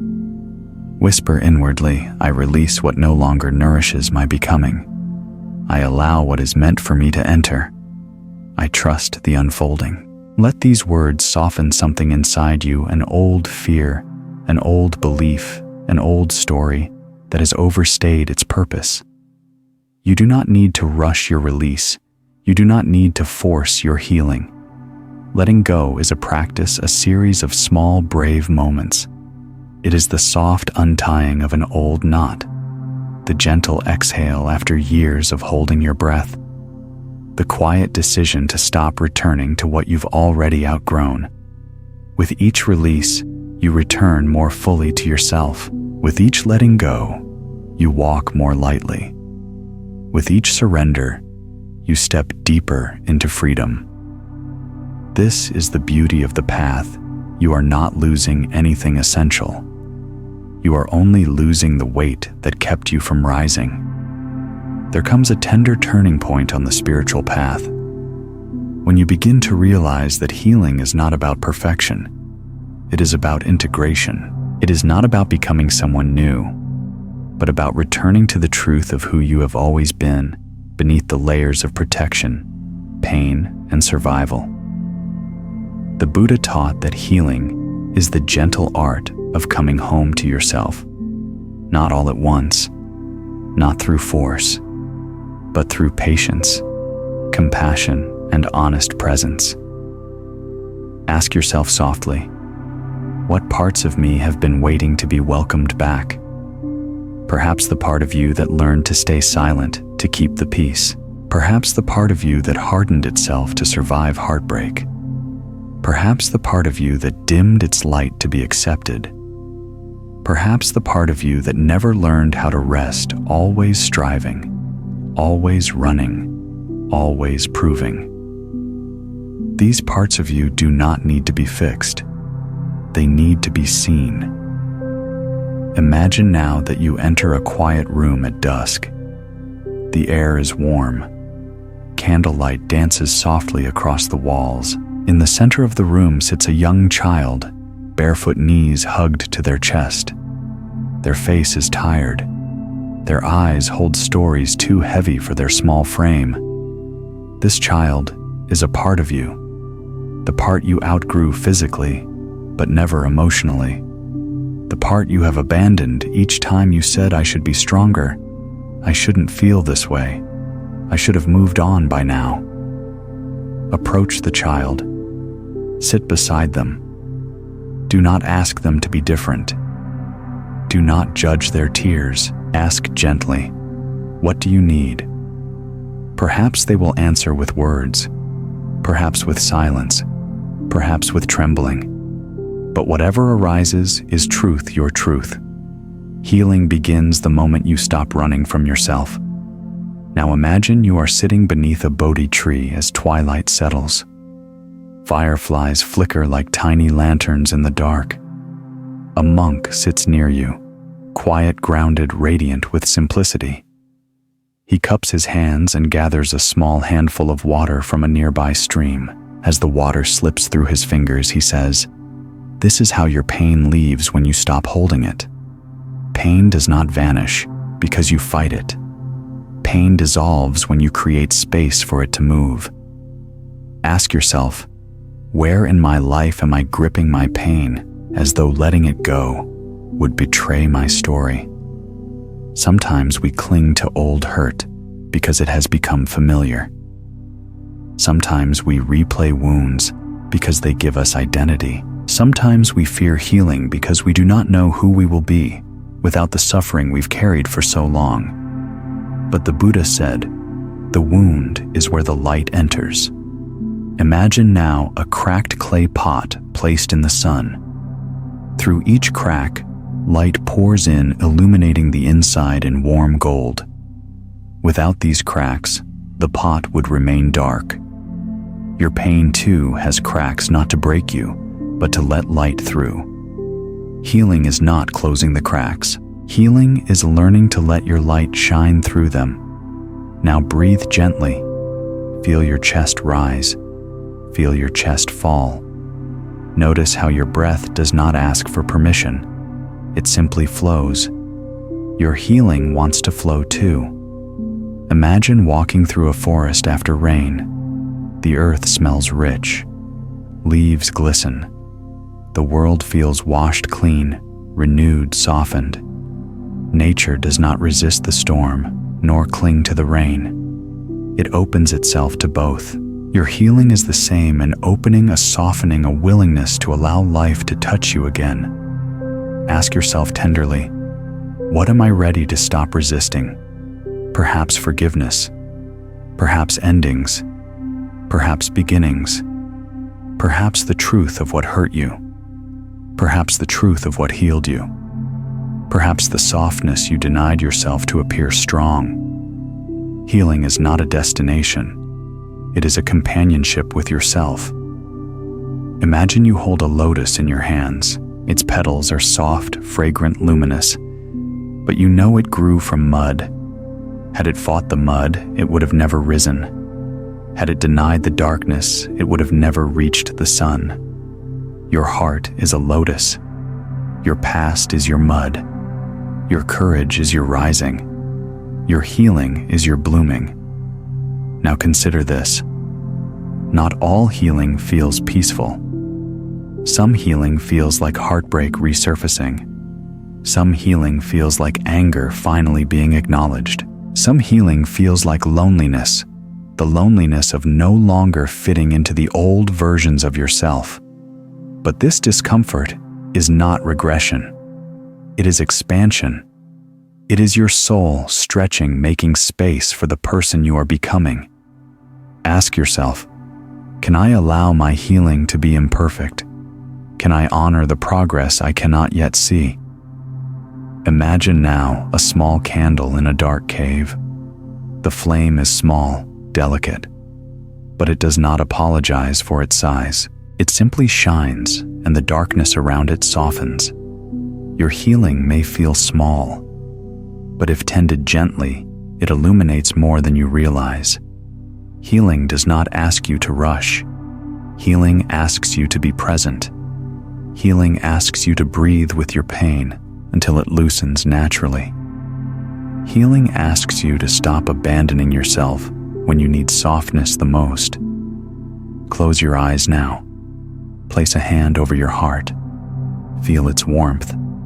Feel its pulse. Whisper inwardly, I am learning to hold myself with compassion. Every part of me is worthy of healing. I am allowed to begin again. Let these words wrap around you like a gentle shawl.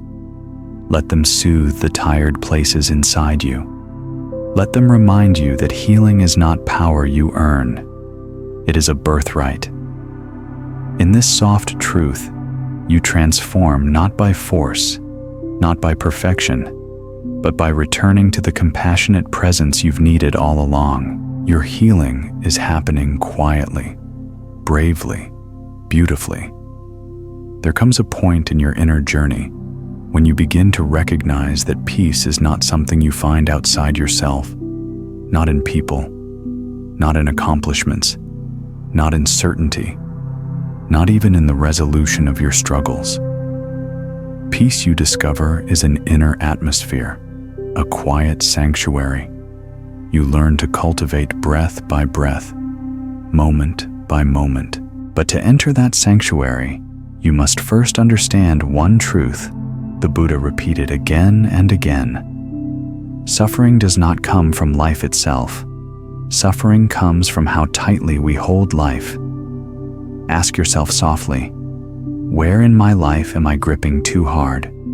Perhaps it's in your relationships where fear has replaced trust.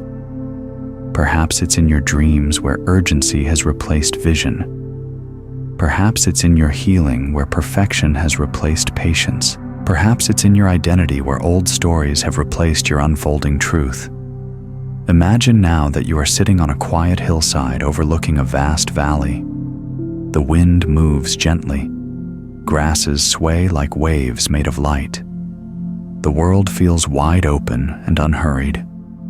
You notice a single feather drifting through the air, light, effortless, guided by nothing yet carried by everything. The feather's movement teaches you something essential. Peace is what you feel when you stop fighting the wind. So often we struggle, not because life is harsh, but because we insist that life move according to our timeline, our expectations, our fears.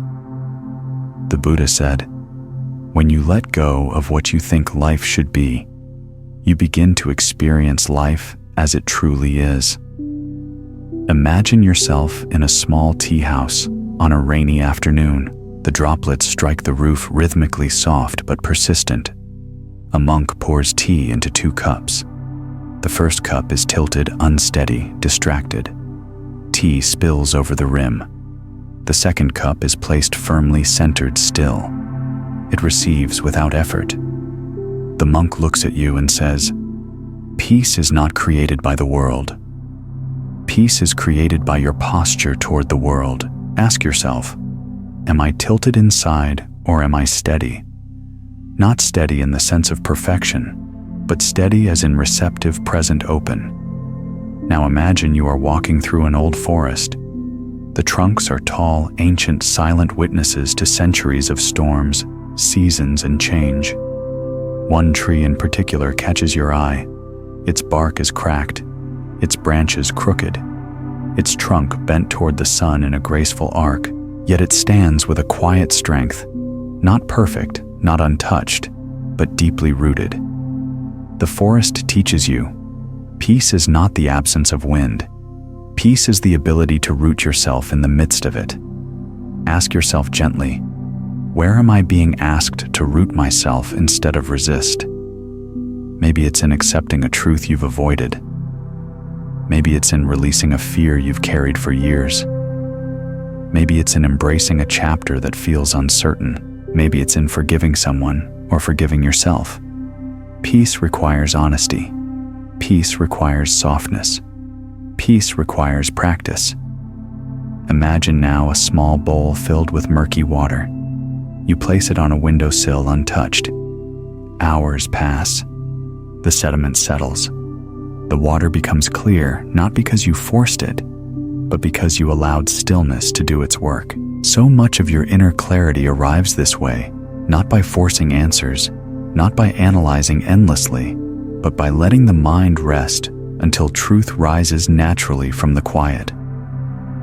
Ask yourself, where do I need to stop trying and start trusting?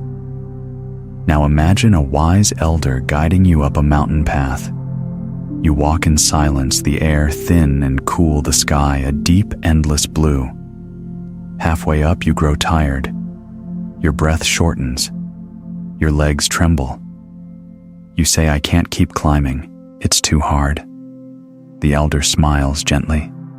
He kneels, draws a small circle in the dirt, and says, "This is your mind when it thinks of the whole mountain."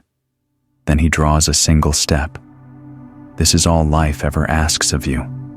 You look down at your feet. You take one step, then another. And peace settles into your body like a soft returning.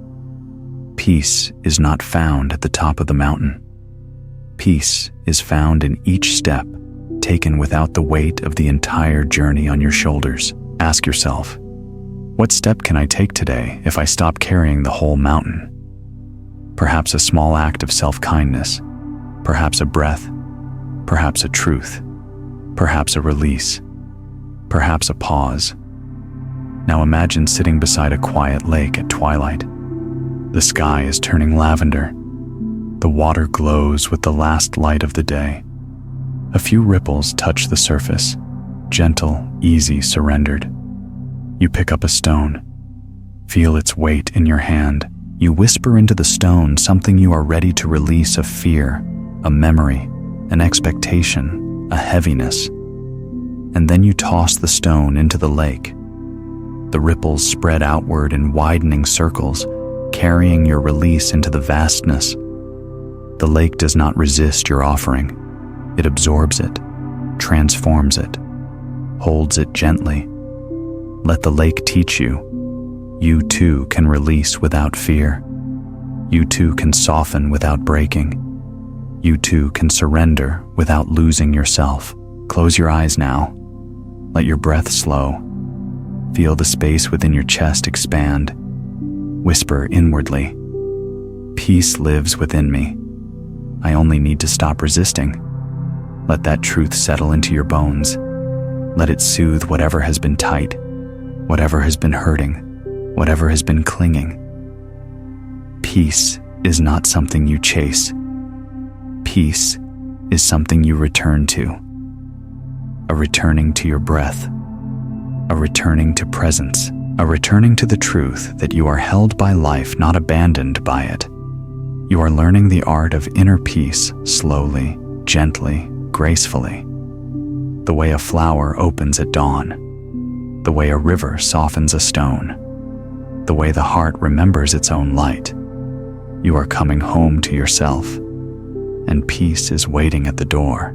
There comes a quiet, almost sacred moment in your inner journey when you begin to understand that you are not meant to walk through life carrying the weight of every season alone. Up until now, perhaps you have survived by tightening your jaw, straightening your spine, and convincing yourself that endurance is the same as strength. But slowly, gently, a deeper truth begins to whisper beneath your ribs. True strength is not the hardening of the heart, but the softening of it. The Buddha often reminded his disciples that the heart is not a fortress meant to shut the world out. It is a temple meant to let wisdom in. And wisdom does not enter through walls. It enters through openness, through vulnerability, through a willingness to feel what is arising in you without judgment. Ask yourself softly, when did I last allow myself to feel fully without fear of what might surface? Perhaps you learned early on that emotions were dangerous, that tears were weakness, that sadness was failure, that longing was fragility.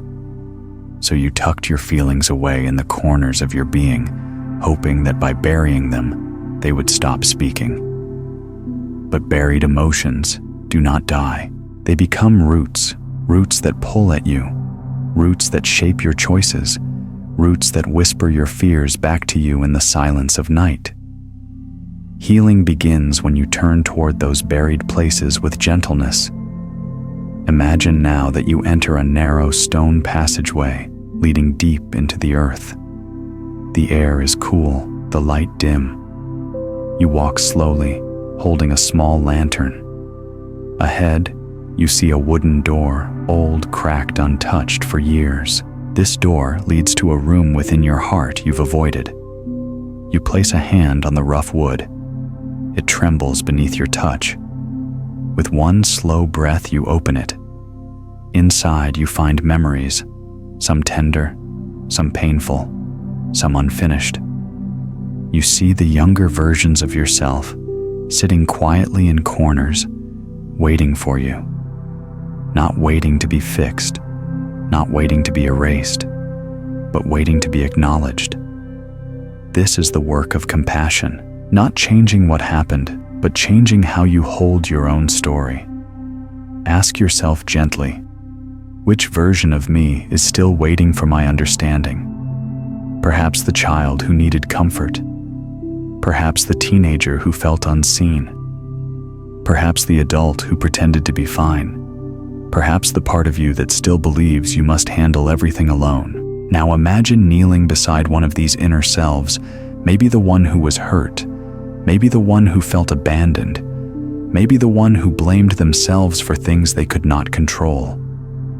You place a hand on their shoulder. They look at you with uncertain eyes. You don't offer solutions. You offer presence. You offer warmth. You offer forgiveness. Sometimes the most powerful healing comes not from changing the past, but from letting your past self rest. The Buddha taught that all pain arises twice: first as experience, then as memory held too tightly. To heal is to loosen your grip on the second wound. Imagine now a vast field of tall grass. The wind moves gently through it, creating waves of gold. In the center of the field stands a single tree, broad, steady, deeply rooted. The tree has endured storms, lost leaves, grown new branches. And yet, it stands, not because it never bent, but because it learned how to bend without breaking. This is the essence of emotional resilience. Not the absence of vulnerability, but the willingness to feel without collapsing. Ask yourself, where have I been bracing against life instead of breathing with it? Now imagine you walk toward the tree and place your palm against its trunk. You feel the slow pulse of life moving through it, steady, ancient, patient.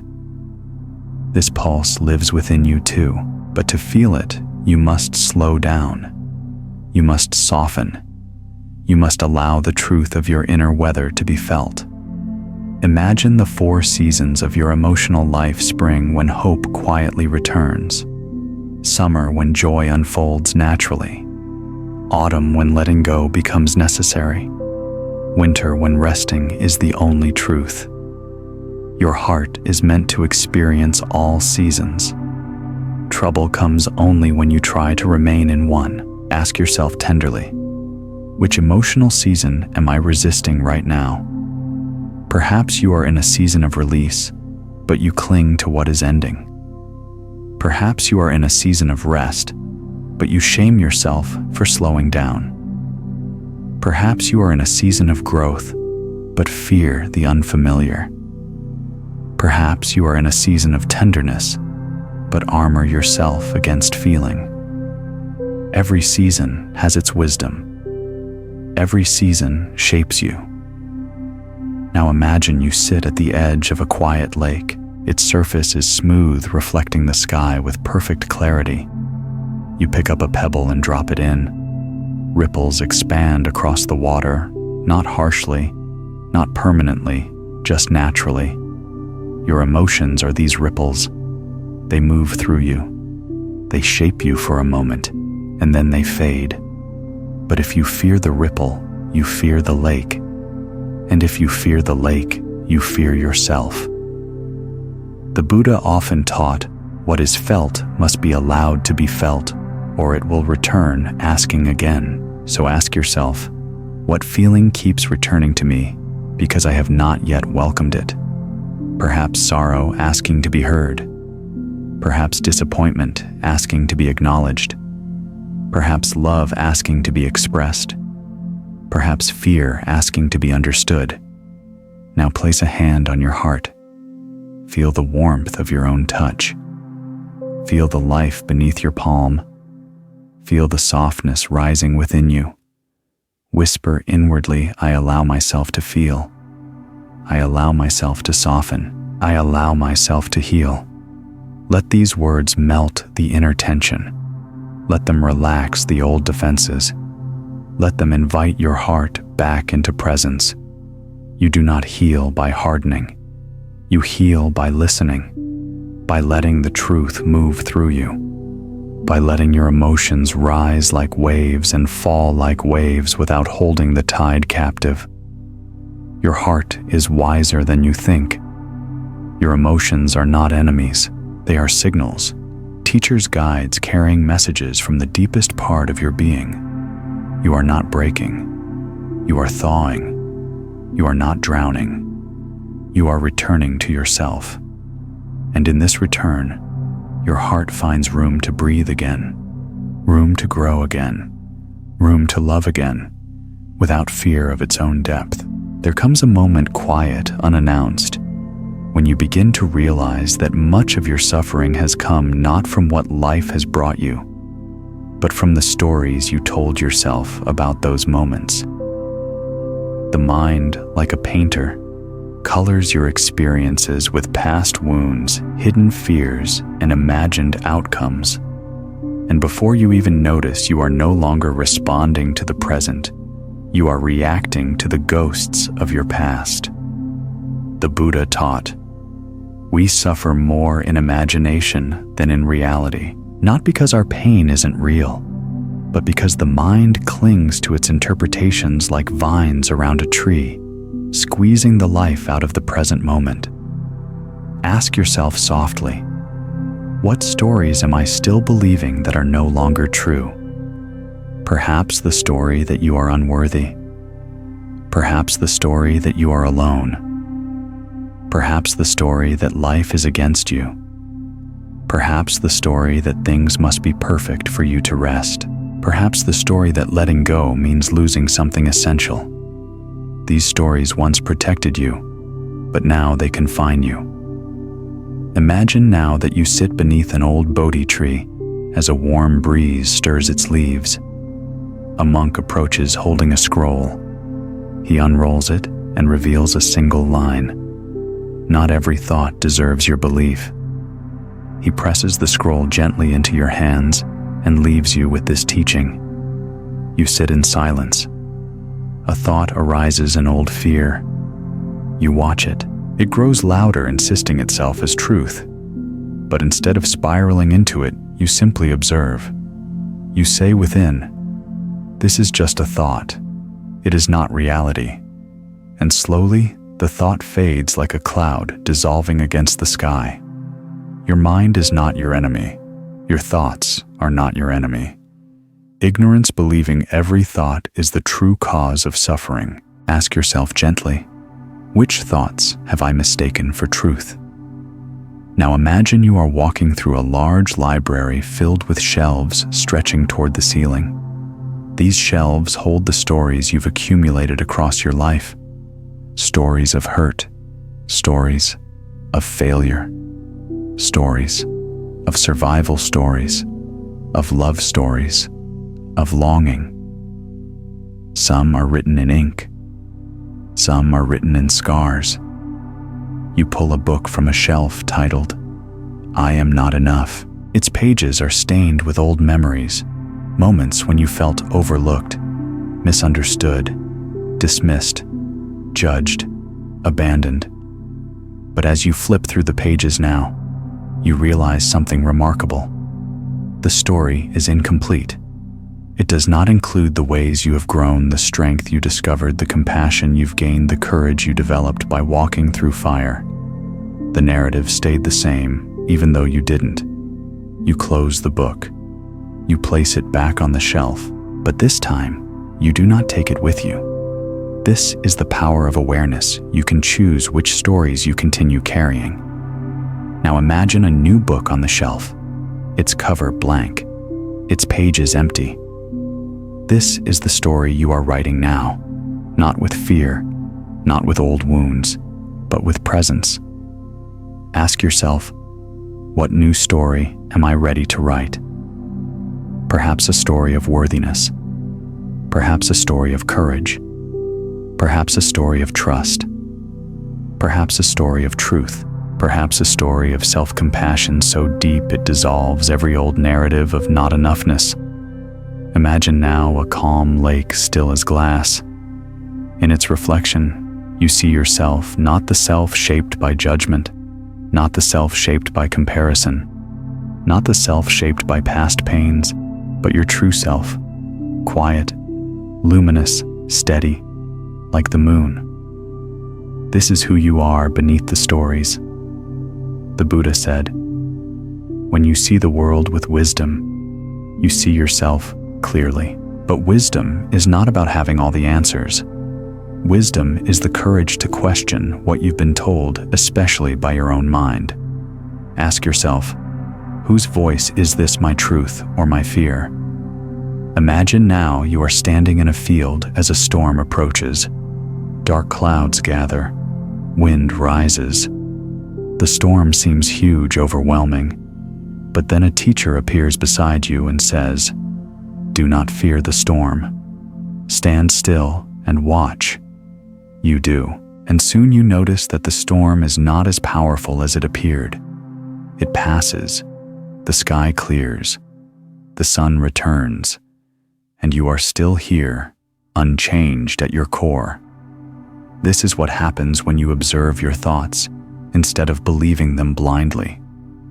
Storms look threatening when you stand in the middle of them, but when you observe from a place of calm, you realize the storm has no power unless you walk into it. Now imagine placing your hand on your heart, Feel its rhythm steady, ancient, compassionate. Whisper inwardly, I am not my thoughts.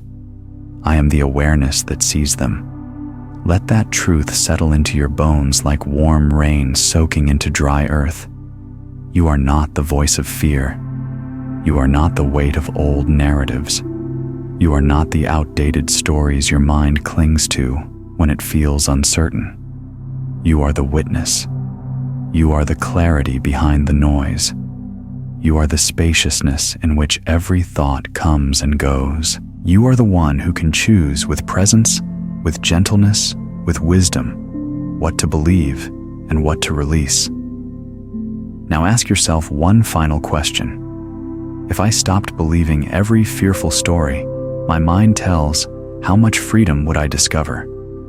The answer is not found in words, but in silence, the silence that follows, when the mind loosens its grip and truth rises like dawn. You are awakening, not by force, but by awareness. There comes a sacred moment in inner growth when you realize that the life you long for is already unfolding in ways you cannot yet see. Up until now, you may have believed that progress is loud, that breakthroughs arrive with clarity, with certainty, with an obvious beginning or a dramatic shift. But spiritual evolution moves differently. It grows the way dawn breaks quietly, softly, almost imperceptibly, until suddenly you look around and realize the world has changed. The Buddha taught, nothing ever blooms all at once, and the same is true for you. Ask yourself gently, what quiet progress is happening in my life that I haven't yet recognized? Perhaps you're thinking differently. Perhaps you're responding more calmly. Perhaps old wounds no longer sting as they once did. Perhaps you've stopped chasing what once drained you. Perhaps you're beginning to trust yourself again. These changes are subtle, but they are real. Imagine now a bamboo shoot sprouting beneath the soil. For years it grows roots downward, steadily and visibly strengthening itself in the darkness. To the outside world, nothing seems to be happening. But beneath the surface, a powerful foundation is forming. And then one day, suddenly without warning, the bamboo shoots upward, growing inches in a single day. This is how your growth works too. Long periods of quiet strengthening, followed by leaps you never expected. Ask yourself, what foundation am I quietly building within myself right now? Perhaps resilience, perhaps clarity, perhaps compassion, perhaps courage, perhaps self-respect, perhaps the ability to walk away from what no longer serves your becoming. Growth is not always visible, but it is always happening. Now imagine sitting by a lotus pond at sunset. The air is warm, the world is still. A single lotus bud floats on the water, closed tight, patient. You watch as the last light of the day touches its petals. Slowly, with no rush and no fear, the flower unfurls, not to impress, not to hurry, but simply because its time has come. The lotus teaches something profound. What is meant to open will open naturally, and not a moment too soon. Ask yourself, what is beginning to open in me even if I cannot name it? Perhaps an inner trust, perhaps a softening of your defenses, perhaps a new sense of direction, perhaps a calling you are only beginning to hear, perhaps a readiness to release what once felt impossible to let go. Now imagine you are walking through a forest path covered in fallen leaves. The ground is soft beneath your feet. Birdsong echoes through the trees. As you walk, you notice something small, a single green shoot emerging from the forest floor. It's fragile, subtle, easy to overlook. But it is life. It is renewal. It is the sign of a season changing. Your inner landscape holds these small green shoots, two tiny signs of rebirth that you will notice only if you slow down enough to see. Ask yourself, Where in my life is a new season quietly beginning? Now imagine meeting an elderly teacher at the bend of the path. His eyes are bright, filled with wisdom, but without heaviness. He asks you to sit beside him. After a long silence, he says, "The seed does not worry about when it will bloom. It trusts the soil, the water, the sun." Do you trust the conditions of your life in the same way? You feel a soft ache in your chest, because trust, true trust, has always been difficult. But something inside you begins to loosen, like a knot gently untangling. Ask yourself, why do I doubt the timing of my own blooming? Perhaps because you compare yourself to others. Perhaps because you've been hurt before. Perhaps because you fear missing out. Perhaps because you believe you must control everything to feel safe. But the truth is simpler. You bloom when your soul is ready, not when your ego demands it.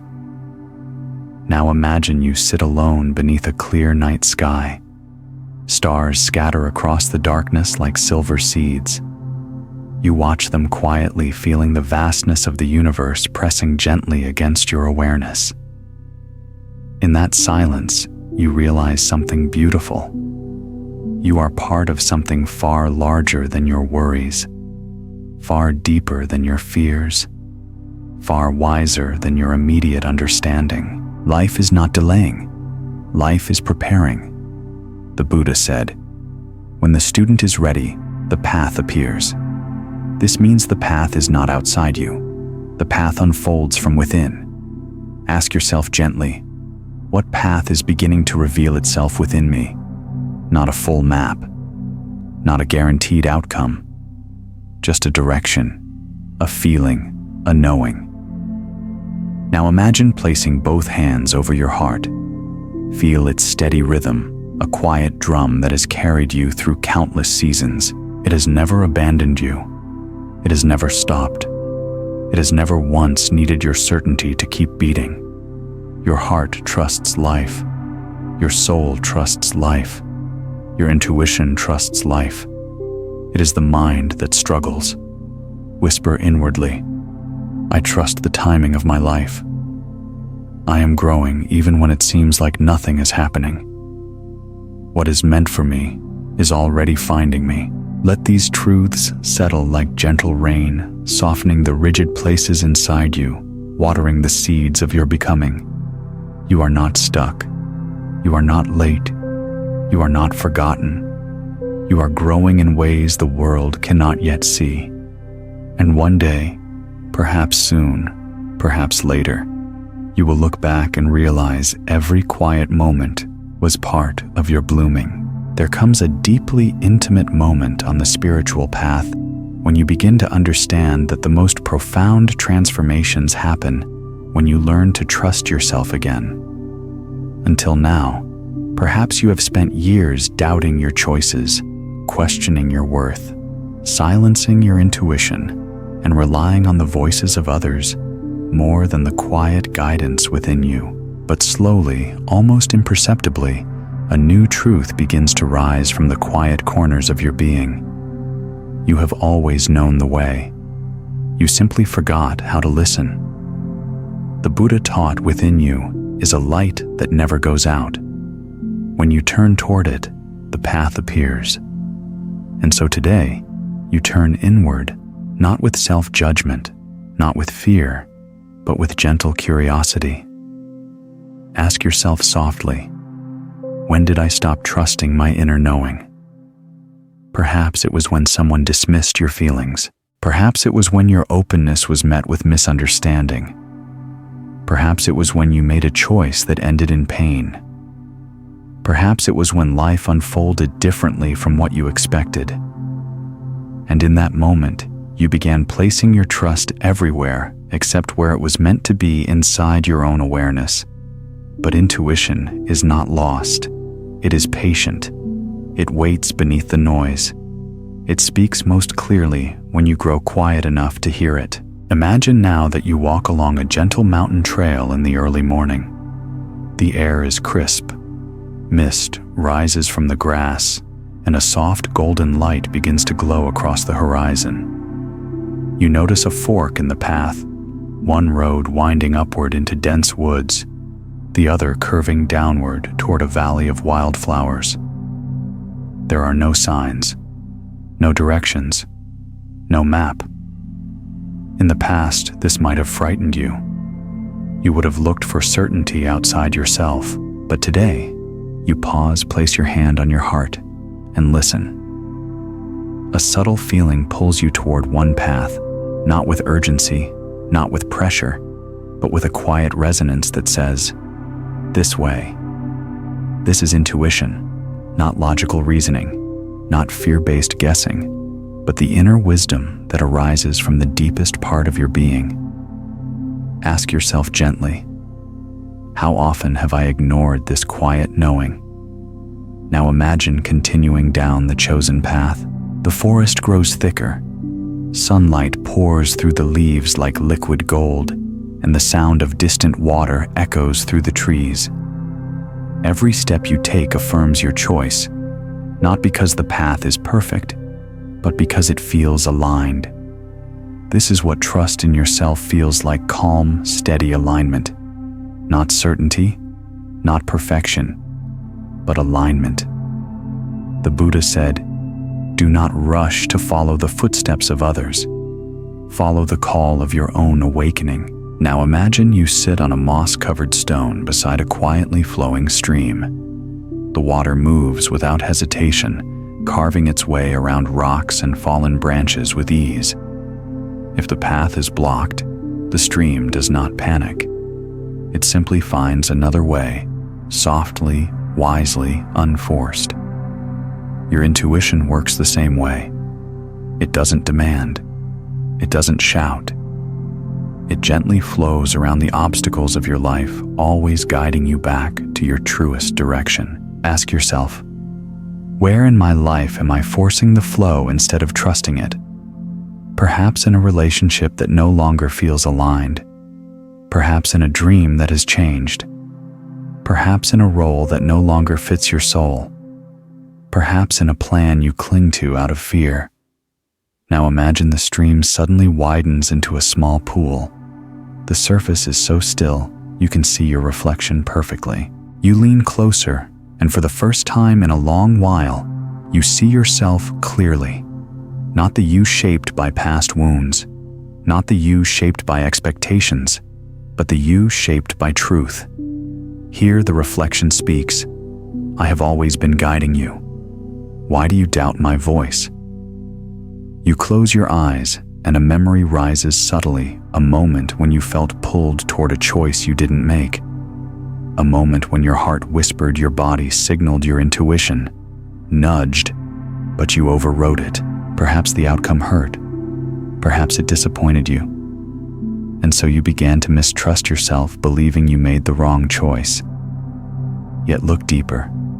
Every divergence, every detour, every mistake brought you here to this awareness, to this awakening, to this moment of returning home to yourself.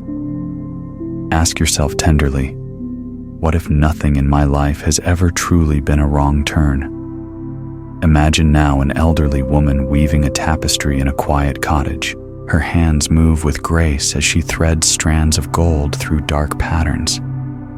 You notice that the darker threads are essential. They create depth, contrast, shape. Without them, the golden threads would have nothing to illuminate. She looks up at you and says with a soft smile, "Every thread, even the shadowed ones, belongs to the pattern. This is your life." Your intuition is not asking you to erase the past. It is asking you to learn from it, to trust that every experience has shaped the wisdom rising in you now.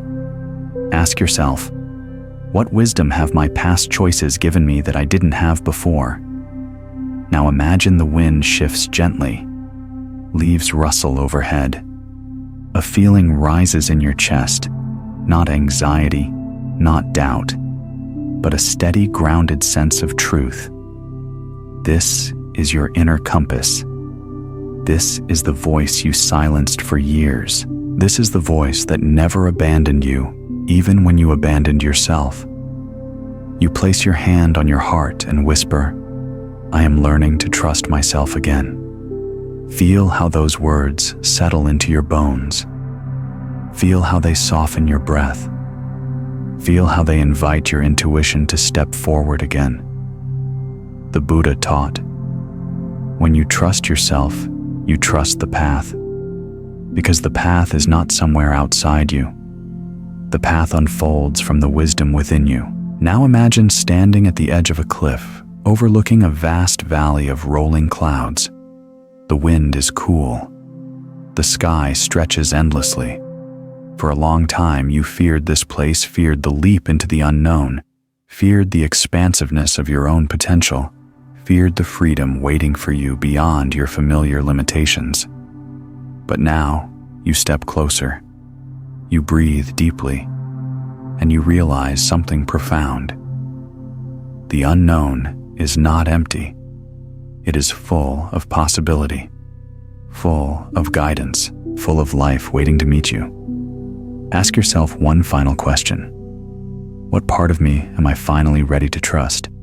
Perhaps your heart, perhaps your intuition, perhaps your resilience, perhaps your voice, perhaps your path.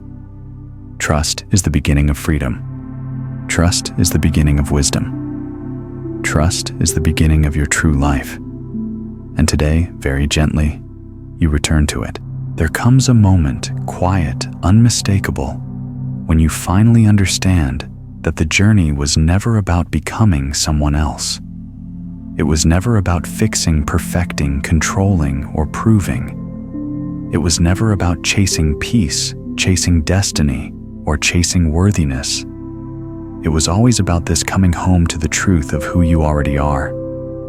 The Buddha taught what you seek is seeking you, and as the path unfolds beneath your feet, you begin to see that everything you longed for, peace, clarity, connection, inner freedom, was never outside you.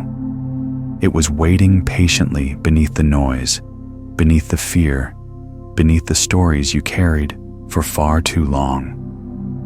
Ask yourself softly, what if the person I have been searching for has always been me? Now imagine you are walking through a vast field just before dawn. Mist curls around your ankles, the world is still, and the horizon glows with the first hints of morning light. This is the final stretch of your inner journey, not a destination, but a return.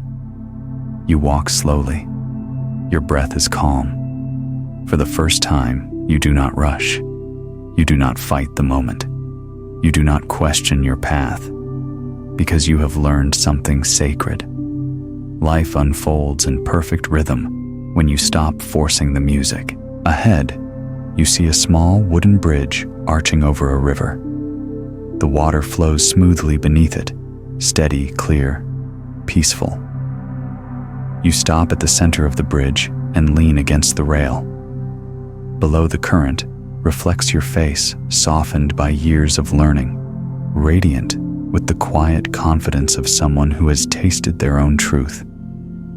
You whisper to the reflection, I have returned, because you have returned from the noise of overthinking, returned from the exhaustion of trying to control everything, returned from the stories that were never yours, returned from the versions of yourself shaped by fear, returned from the belief that your worth must be earned. You have returned to your breath, to your heart, to your presence, to your inner wisdom. Now imagine that beside the river sits an old monk, serene, smiling. He has been waiting for you. You sit beside him.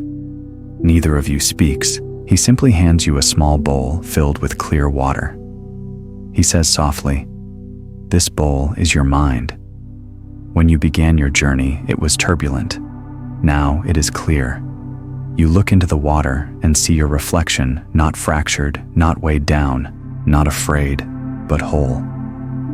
Ask yourself gently, what have I reclaimed on this journey? You have reclaimed your stillness. You have reclaimed your trust. You have reclaimed your ability to soften. You have reclaimed your inner knowing. You have reclaimed the courage to let go. You have reclaimed the wisdom to allow instead of force. You have reclaimed the peace that was always yours. Now imagine you rise from the monk's side and continue walking.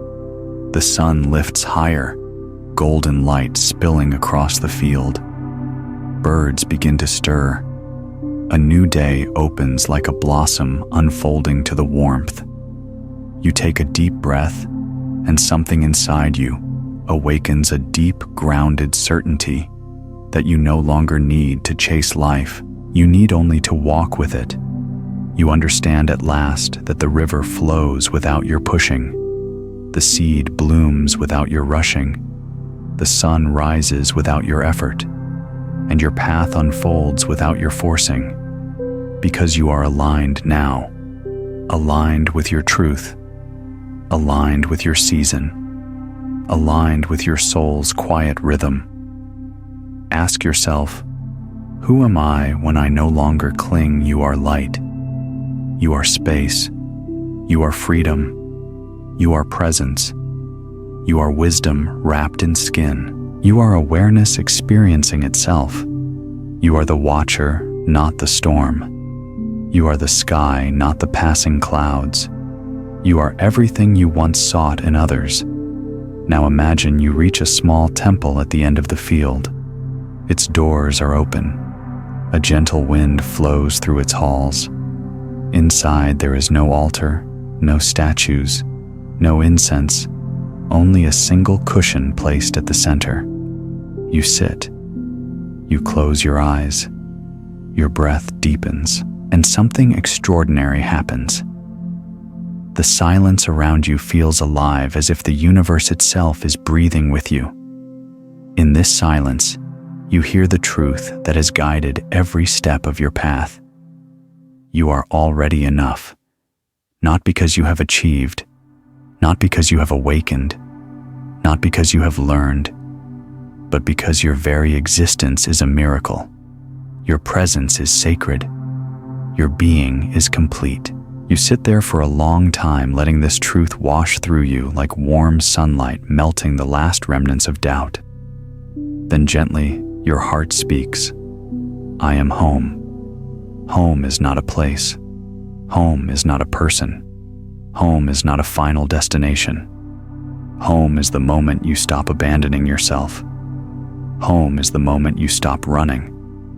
Home is the moment you rest in the truth of what is.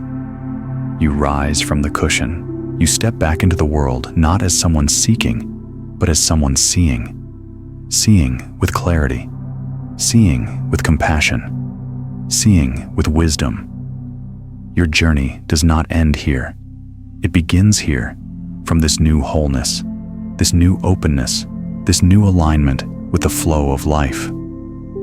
Everything you've learned, everything you've released, everything you've remembered, becomes the ground on which you now walk, knowing that you do not need to force the river. You do not need to chase your destiny. You do not need to cling to control. You do not need to hurry the timing of your life. You do not need to fear the unknown. You need only to be present, be open, be gentle with yourself, and trust the unfolding. Because what is meant for you will always find you, not through effort, but through alignment. Not through pushing, but through allowing. Not through fear, but through faith. Today you stand fully returned to yourself, a being of stillness, of depth, of truth, of compassion, of presence. Today you walk not as a seeker, but as one who has awakened.